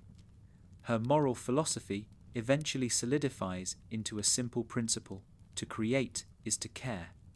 Every act of making must be an act of kindness, or it risks becoming cruelty disguised as progress. She begins teaching this to her people, encouraging them to create not for power, but for beauty, curiosity, and empathy. The Candy Kingdom becomes a culture of small inventors, bakers, builders, artists, all guided by her quiet creed: build with love, or don't build at all. In her later years, PB's inventions become smaller, more personal, devices meant to heal, to teach, to make life a little gentler. Her work becomes less about grandeur and more about connection. The woman who once sought to command the laws of nature now spends her nights fine-tuning small machines that sing lullabies to her citizens. Her science has become tenderness, translated into light. Philosophically, this represents the completion of her moral arc. She no longer invents to prove mastery, but to practice gratitude. Every discovery is a thank you to the world that continues to surprise her, to the people who trust her, to the love that keeps her humble. When she stands in her lab, surrounded by the faint hum of her creations, she no longer feels the old restlessness. The machines are quiet, balanced, alive. They serve not as monuments to her intellect, but as companions to her kindness. She smiles, knowing that this gentle equilibrium, is what invention was always meant to be. In the philosophy of Oo, where magic and science intertwine, Princess Bubblegum's morality stands as a beacon. That progress without empathy is ruin, but invention guided by love becomes grace. She has learned, after countless lifetimes of trial and error, that the most advanced technology in the universe is still compassion.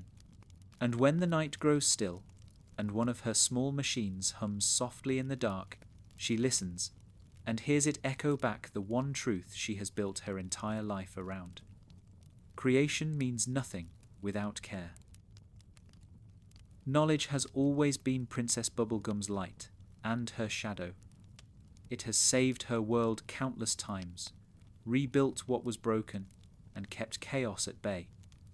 Yet every truth she uncovers comes with a toll. The more she understands, the less the world can surprise her. The more she learns, the fewer people can stand beside her in that understanding. For PB, wisdom is both crown and chain, a blessing that isolates her from the very world she strives to protect. From her earliest days, curiosity defined her. She was born into a world still trembling from destruction, and she refused to accept ignorance as its fate. Where others saw ruins, she saw possibilities. She studied, built, and discovered relentlessly, as if knowledge itself were oxygen. But with each revelation came awareness, and with awareness came distance.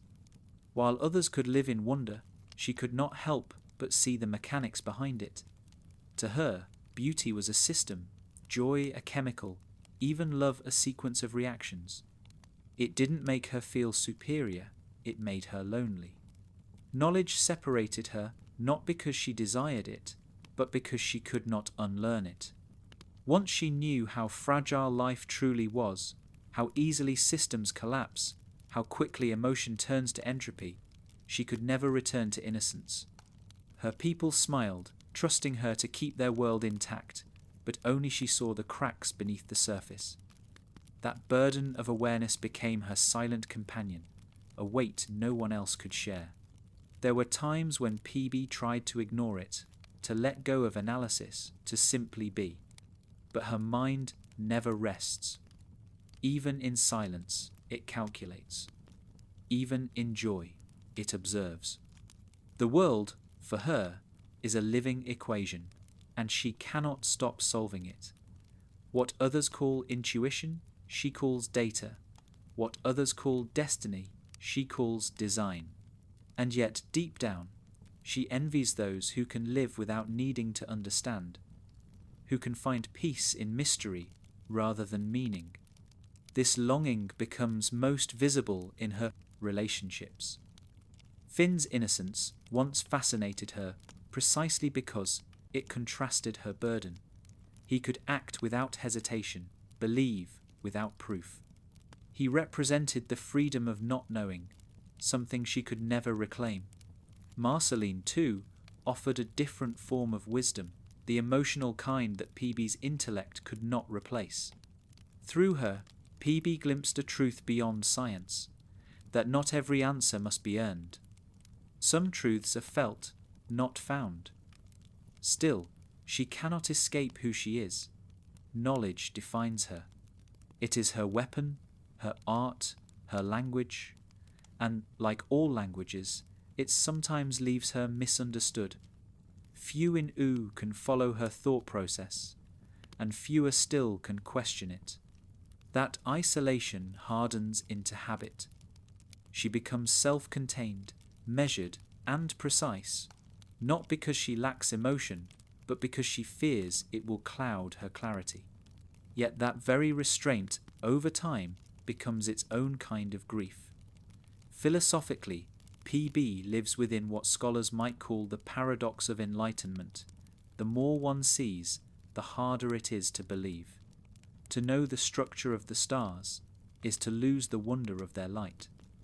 To understand mortality is to feel its inevitability more sharply. Knowledge brings power, but also empathy, and empathy, when stretched across centuries, becomes sorrow. PB carries that sorrow quietly, turning it into purpose. If she cannot escape awareness, she will use it to make life better for others. This choice defines her morality. Every act of invention, every decision of governance, stems from the same silent vow: to bear the knowledge others should not have to. She takes on the weight of consequence, so her citizens can remain light. When she smiles at them, it is not naivety she sees, but peace, the peace of not knowing the cost of safety, and she accepts that as her role, to be the one who knows, so others can live freely. But there are nights when the burden becomes too heavy even for her. When the lab is quiet, and the stars press against the windows, she feels the fatigue of intellect, the exhaustion of being endlessly awake. Knowledge has no ending. Every answer, leads to another question. There is no completion, only continuation. The human, or candy mind, was never meant to carry infinity, yet PB's mind tries anyway. In those moments, she finds solace not in other geniuses, but in simplicity, in the laughter of her people, the randomness of a festival, the unexpected beauty of something that defies her calculations. These small, chaotic moments remind her that knowledge does not own joy, it can only describe it. And perhaps that is enough. Her philosophy of knowledge evolves slowly, shaped by experience and time. She begins to see that knowing is not the opposite of wonder, but another form of it. To understand the world deeply is to love it deeply. The more she learns about the fragile structure of life, the more she values its persistence. Her science becomes less about control and more about reverence, a way of paying attention to the universe rather than mastering it. Still, the cost remains. Her intellect isolates her from her citizens, and sometimes even from her friends. She listens to conversations that feel like echoes, pleasant but distant. People look to her for answers, but rarely ask her how she feels. She has become the symbol of knowledge itself, and symbols do not rest. Marceline is one of the few who sees through that silence. She calls PB out when she hides behind intellect, reminding her that being smart doesn't mean being invulnerable. With Marceline, PB can admit the truth, that sometimes knowledge feels less like power and more like exile. Yet Marceline also teaches her the antidote, that sharing even a fragment of that weight can turn it into connection. To confess, to trust, to admit not knowing, these are acts of freedom that no equation can provide. PB's awareness of the cost of knowledge eventually shapes her empathy. She stops expecting others to think as she does, and instead learns to translate. She becomes a bridge between intellect and experience, reason and emotion. Her brilliance softens into patience. When she explains something, she no longer speaks to prove, she speaks to connect. In time, she begins to see that wisdom is not about knowing everything, but knowing what should remain unknown. Some mysteries protect the world by being unsolved. Some answers, once uncovered, would only bring pain. She learns to close her experiments early, to let certain doors remain shut. Not every truth needs to be found. Some truths need to be trusted. This humility marks her final transformation as a scientist and philosopher. She no longer seeks omniscience, she seeks balance. Her mind, once restless, now moves with intention. She thinks less about what she can learn and more about what she can preserve. Knowledge is still her language, but now it speaks softly, with compassion. Late in her story, there is an image that captures this perfectly. PB, standing before a chalkboard, covered in equations, the morning light filtering through her lab. She pauses, then erases the entire thing. Not in frustration, but in peace. The equation no longer matters. What matters is the quiet that follows, the stillness that allows her to listen again. For Princess Bubblegum, the cost of knowledge is loneliness, but also clarity. It isolates her, but it also opens her eyes to the preciousness of connection. To know too much is to see how fragile life is, and that fragility becomes her reason to care. The burden that once drove her to control now drives her to protect. Knowledge, once her shield, has become her empathy. In the grand philosophy of U, PB stands as the embodiment of enlightenment tempered by compassion. She shows that intellect without heart becomes isolation, but intellect with heart becomes understanding. The world may never grasp all that she knows, but through her it feels safer, wiser, more whole. And when she closes her eyes at the end of another sleepless night, she whispers to herself a truth that is both comfort and curse. Knowing everything means knowing how precious everything is. Immortality is not just a condition of time, it is a question of morality. For Princess Bubblegum, living forever has never been about outlasting the world. It has been about how to live within it, responsibly, endlessly. When the centuries stretch ahead without limit, every choice becomes heavier, every action ripples further. Mortality gives urgency, immortality gives consequence. PB has lived through ages of change. She has seen the rise of new kingdoms and the fall of old ones.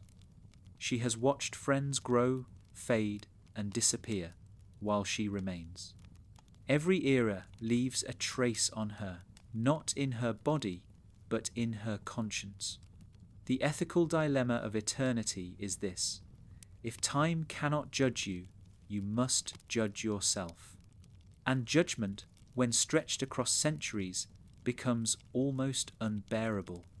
Her first philosophy of immortality was built on duty. In the early days, she believed survival was justification enough. To endure was to serve the world. She preserved knowledge, rebuilt civilization, and became a pillar for the fragile lives that depended on her. But as time passed, she began to see the subtler challenge, not simply to survive, but to remain good while surviving. Immortality erodes morality the way rivers erode stone, slowly, invisibly. Without the boundary of an ending, the sense of consequence fades. For PB, maintaining ethics across eternity means constantly renewing them, rewriting her moral compass before time dulls its needle. Her scientific mind understands that stasis is death. Systems that never change eventually collapse. The same is true of conscience. What was moral once may become dangerous when unexamined. The customs of one century may harm the next, and so PB lives in constant moral recalibration. She reflects, learns, and redefines what justice means in a world that keeps evolving while she endures. Her relationships anchor her to that evolution. Finn's fleeting youth reminds her of impermanence, the urgency of the mortal heart. Marceline's agelessness mirrors her own, but through emotion rather than intellect. While PB adapts through reflection, Marceline adapts through feeling. Their bond becomes a study in contrast. Logic that sustains versus love that renews. Together, they show that immortality, to be bearable, must be touched by mortality, by the willingness to feel as deeply as those who fade. Over centuries, PB develops a quiet code for living ethically without end. She decides that immortality must never mean ownership. She may endure, but that endurance gives her no right to dominate what comes after. Every generation must inherit its own world, make its own mistakes. The temptation to interfere, to fix, to guide, to perfect is constant, but she learns restraint. True stewardship, she realizes, is not control, but continuity. Her role is not to rule forever, but to ensure the future has room to exist without her hand. This humility comes at a cost. To step back is to feel invisible. To allow others to fail is to watch what you love suffer. But it is the only ethical way to inhabit eternity, to love the world without possessing it. Her immortality also forces her to confront a deeper moral paradox, that to preserve life, one must sometimes let it end. She has seen the pain of unnatural survival, the stagnation of those who cannot move on. She knows that endless existence without renewal becomes cruelty. For PB, immortality is not about denying death, but about making peace with it. She does not worship eternity. She studies it as part of the natural cycle. What lives forever must still change, or else it ceases to be alive. Philosophically, PB's understanding of immortality echoes the tension between creation and decay. She embodies both, the scientist who builds and the ruler who lets things dissolve. Her immortality is sustained not by resisting entropy, but by embracing it as rhythm. She endures not because she is static, but because she is elastic, able to adapt without breaking. There are moments when she envies those who can die. Mortality gives meaning through limitation. To live with an ending is to live with focus. Immortality, by contrast, stretches purpose until it blurs. PB fights this dilution through intention. Every act she performs as if it might be her last. Not because it will be, but because she has learned that meaning only exists when time feels finite. Eternity without purpose is not life, it is inertia. Her ethics extend to her creations. She has built beings who do not age, who exist at her will. This power weighs on her like a mirror. She sees in them her own condition, eternal yet dependent on her care. It reminds her that immortality without autonomy is imprisonment, and so she gives her people freedom, even knowing it may lead to pain. In that choice lies her noblest morality, the courage to risk chaos for the sake of dignity. The passage of time changes how she perceives sin and redemption. In the short span of a mortal life, forgiveness is often bound by urgency, the need to make peace before the end. But for PB, forgiveness is an ongoing practice. Time does not erase guilt, it amplifies it. Mistakes made centuries ago still whisper in her mind. To live ethically as an immortal means learning to forgive endlessly others and herself. Without forgiveness, eternity becomes uninhabitable. Her relationship with Peppermint Butler embodies this lesson. His experiments in dark magic, his moral ambiguity once troubled her deeply. Yet, as the centuries pass, she learns to see him with nuance. He too carries the burden of infinite knowledge. She no longer judges him as she once did, because she recognizes the shared fatigue of wisdom. Immortality teaches her that good and evil are not destinations, but choices renewed with every century. There's a small moment, quiet, almost unnoticeable, that captures this perfectly. PB and Marceline share a night together in the distant future, watching the stars shift in constellations neither of them recognize. Marceline laughs softly and asks, "Do you ever get tired of being good?" PB hesitates, then replies, "All the time, but what else is there?" It is not cynicism that drives her, it is endurance through meaning. She chooses goodness, not because it is easy, but because it is the only anchor that keeps eternity from becoming hollow. Over time, she develops a new kind of faith, not in gods or destiny, but in the persistence of compassion. She realizes that morality is not a set of laws, but a living process, like her kingdom, like herself. It must be tended, questioned, renewed. To live ethically forever means to never stop growing. In the quiet of her lab, surrounded by the soft hum of her machines, PB sometimes touches the walls and wonders how much of herself they contain. They have seen her at her most brilliant, her most cruel, her most kind. They remember her better than history will, and she hopes that when she is eventually gone, if that day ever comes, the world will inherit not just her inventions, but her moral code, the belief that knowledge must always serve kindness, and that eternity must always serve life. Immortality, she decides, is not a privilege or a curse.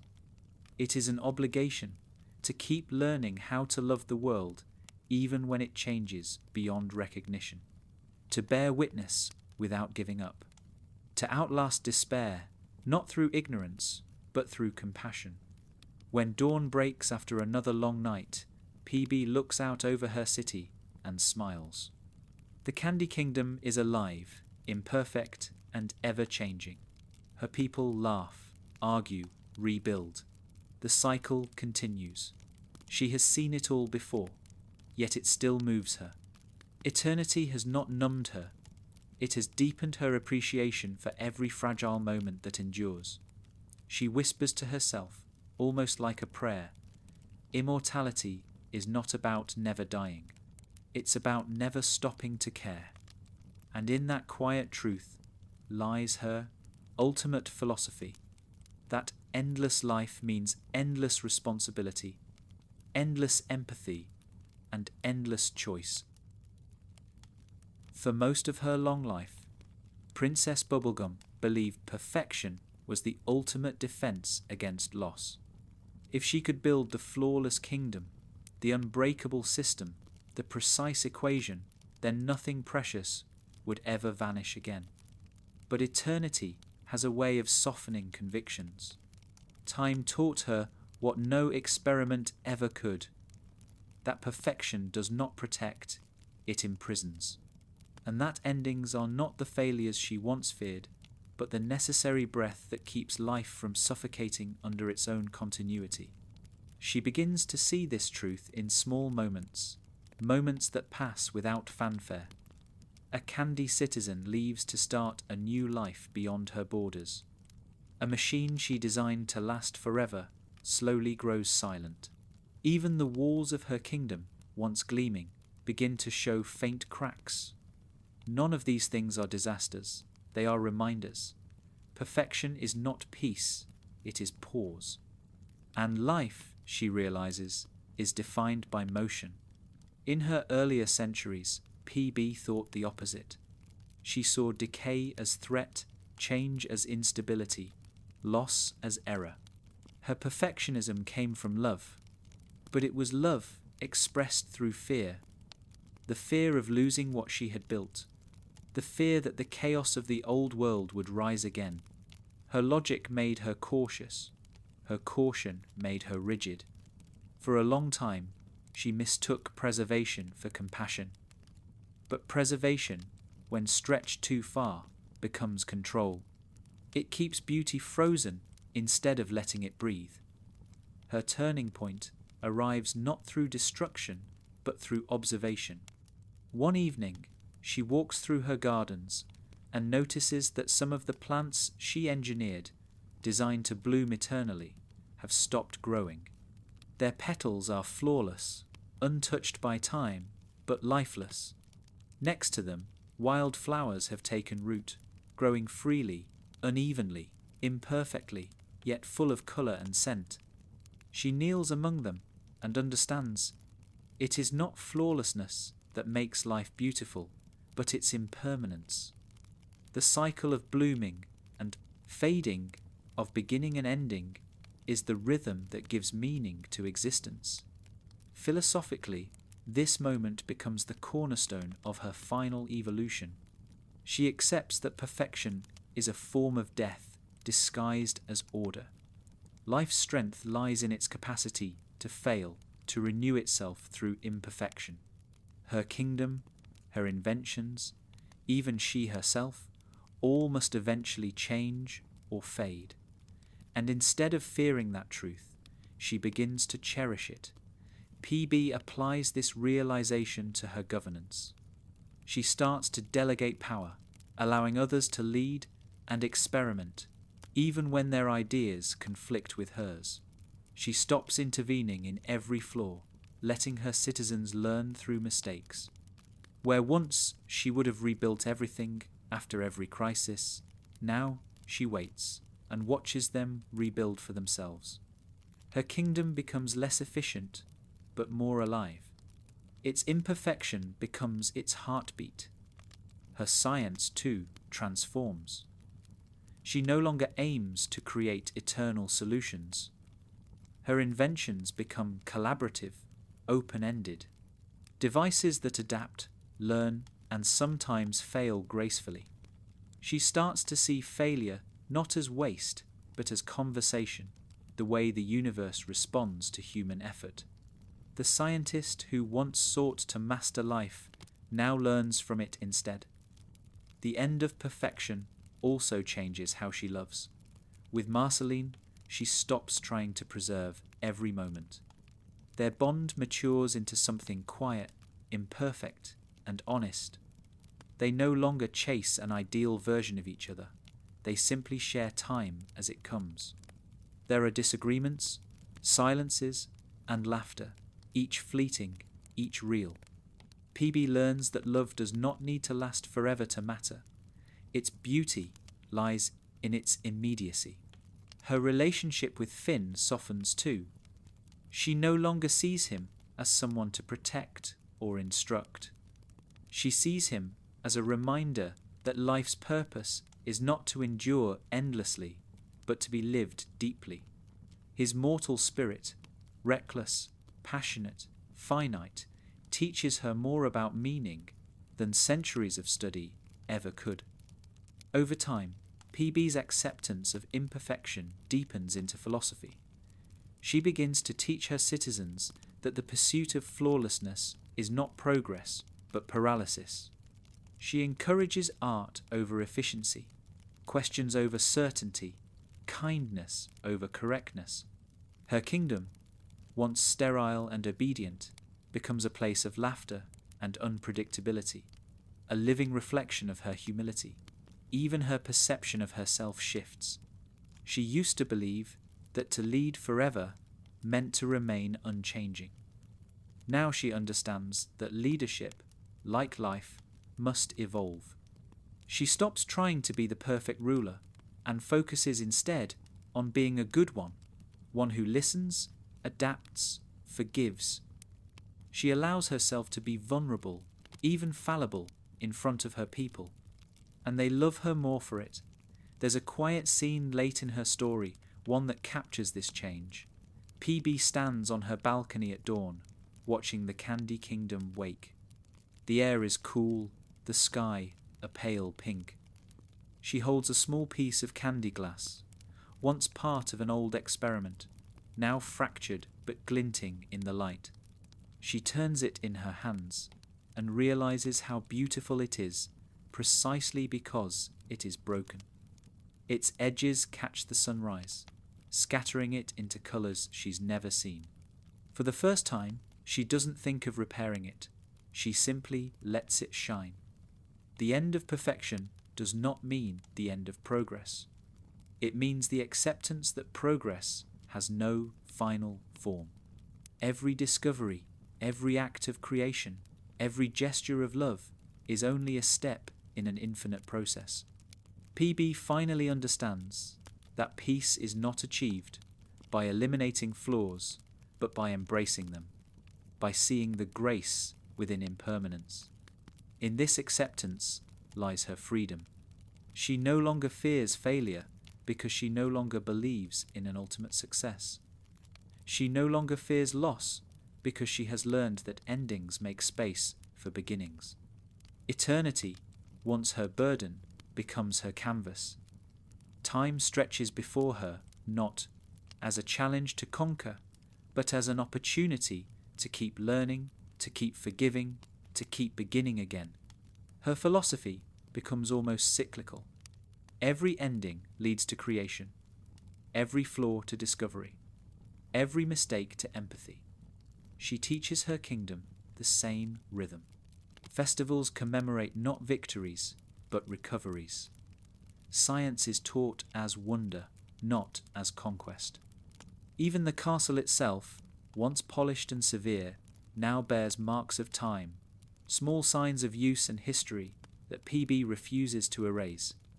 Her world, like her heart, becomes beautifully imperfect. Philosophically, she arrives at a truth shared by few who live as long as she has. Perfection is the opposite of life. To live is to change, and to change is to end, again and again, so that something new may begin. The scientist who once measured everything now measures nothing but meaning. The ruler who once feared loss now trusts it. The immortal who once resisted time now moves gently with it. As night falls over her kingdom, PB looks at the stars, those ancient dying lights, and feels kinship. They too burn, knowing they will fade. Their brilliance is not diminished by their mortality. It is defined by it. She smiles softly and whispers to herself, as though reciting a law she finally accepts. The end of perfection is the beginning of beauty. By the quiet end of her long story, Princess Bubblegum is no longer only a ruler, or a scientist, or even an immortal mind. She has become something smaller, simpler, and greater, a presence woven into the pattern of Ooh itself. The world carries her not as a figure to obey, but as a rhythm to remember, the steady heartbeat of reason joined with care. Her legacy is not carved in monuments or written in books. It lives in how the people of Ooh think and feel. Every candy citizen who questions gently before judging, every inventor who builds with kindness instead of pride, every ruler who listens before deciding, they are echoes of her. She never set out to found a philosophy, but her life became one. That intellect must serve empathy, that order must make space for freedom, that love and logic are one and the same act of understanding. The Candy Kingdom itself is her living memorial. Once an extension of her will, it now hums with its own mind. The streets are uneven, the laughter unscripted, the systems imperfect, and that imperfection is what keeps it alive. In every small act of self-governance, every messy celebration, her people prove the truth she spent centuries learning, that life cannot be perfected, only nurtured. She no longer rules from above, she walks among them quietly, just another thread in the fabric she once tried to weave alone. Her scientific legacy is subtler still. The great machines that once filled her castle with light now stand beside smaller, gentler inventions, devices that heal, teach, or simply bring joy. They are tools, not symbols. Through them, she taught Ooh that progress is not measured by how much we can control, but by how much we can care. Future generations of inventors remember her not for formulas, but for restraint, for proving that the highest form of intelligence is empathy. Her moral legacy lies in the patience she showed a world that never stopped changing. She ruled through countless eras without becoming tyrant or saint. She faltered, learned, and began again.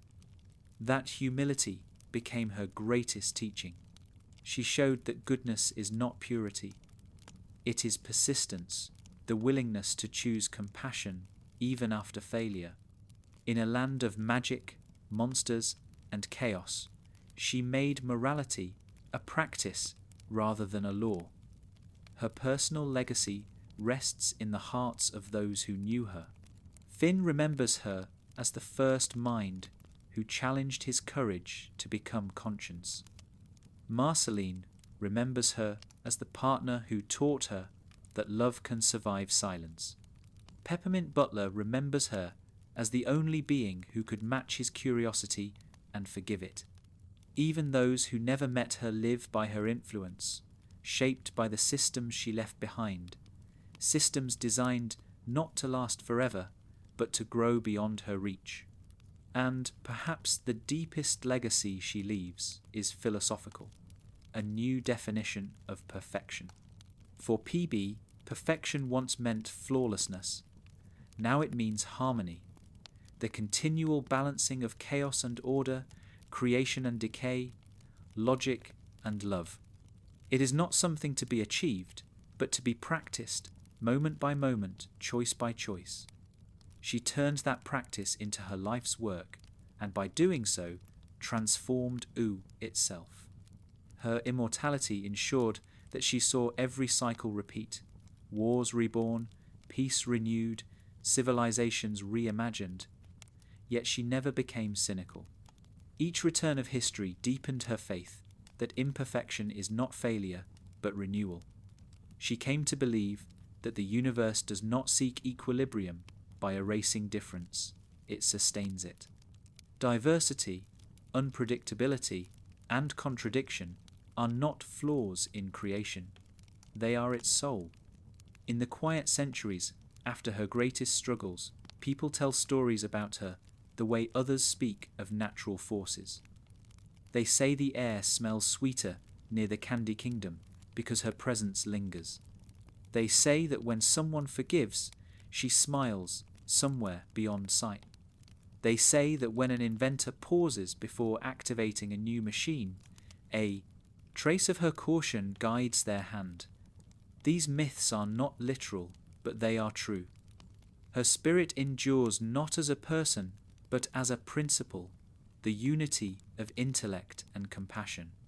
One evening, long after the world has changed again, an old scientist in a distant land writes in a journal, "All creation is responsibility."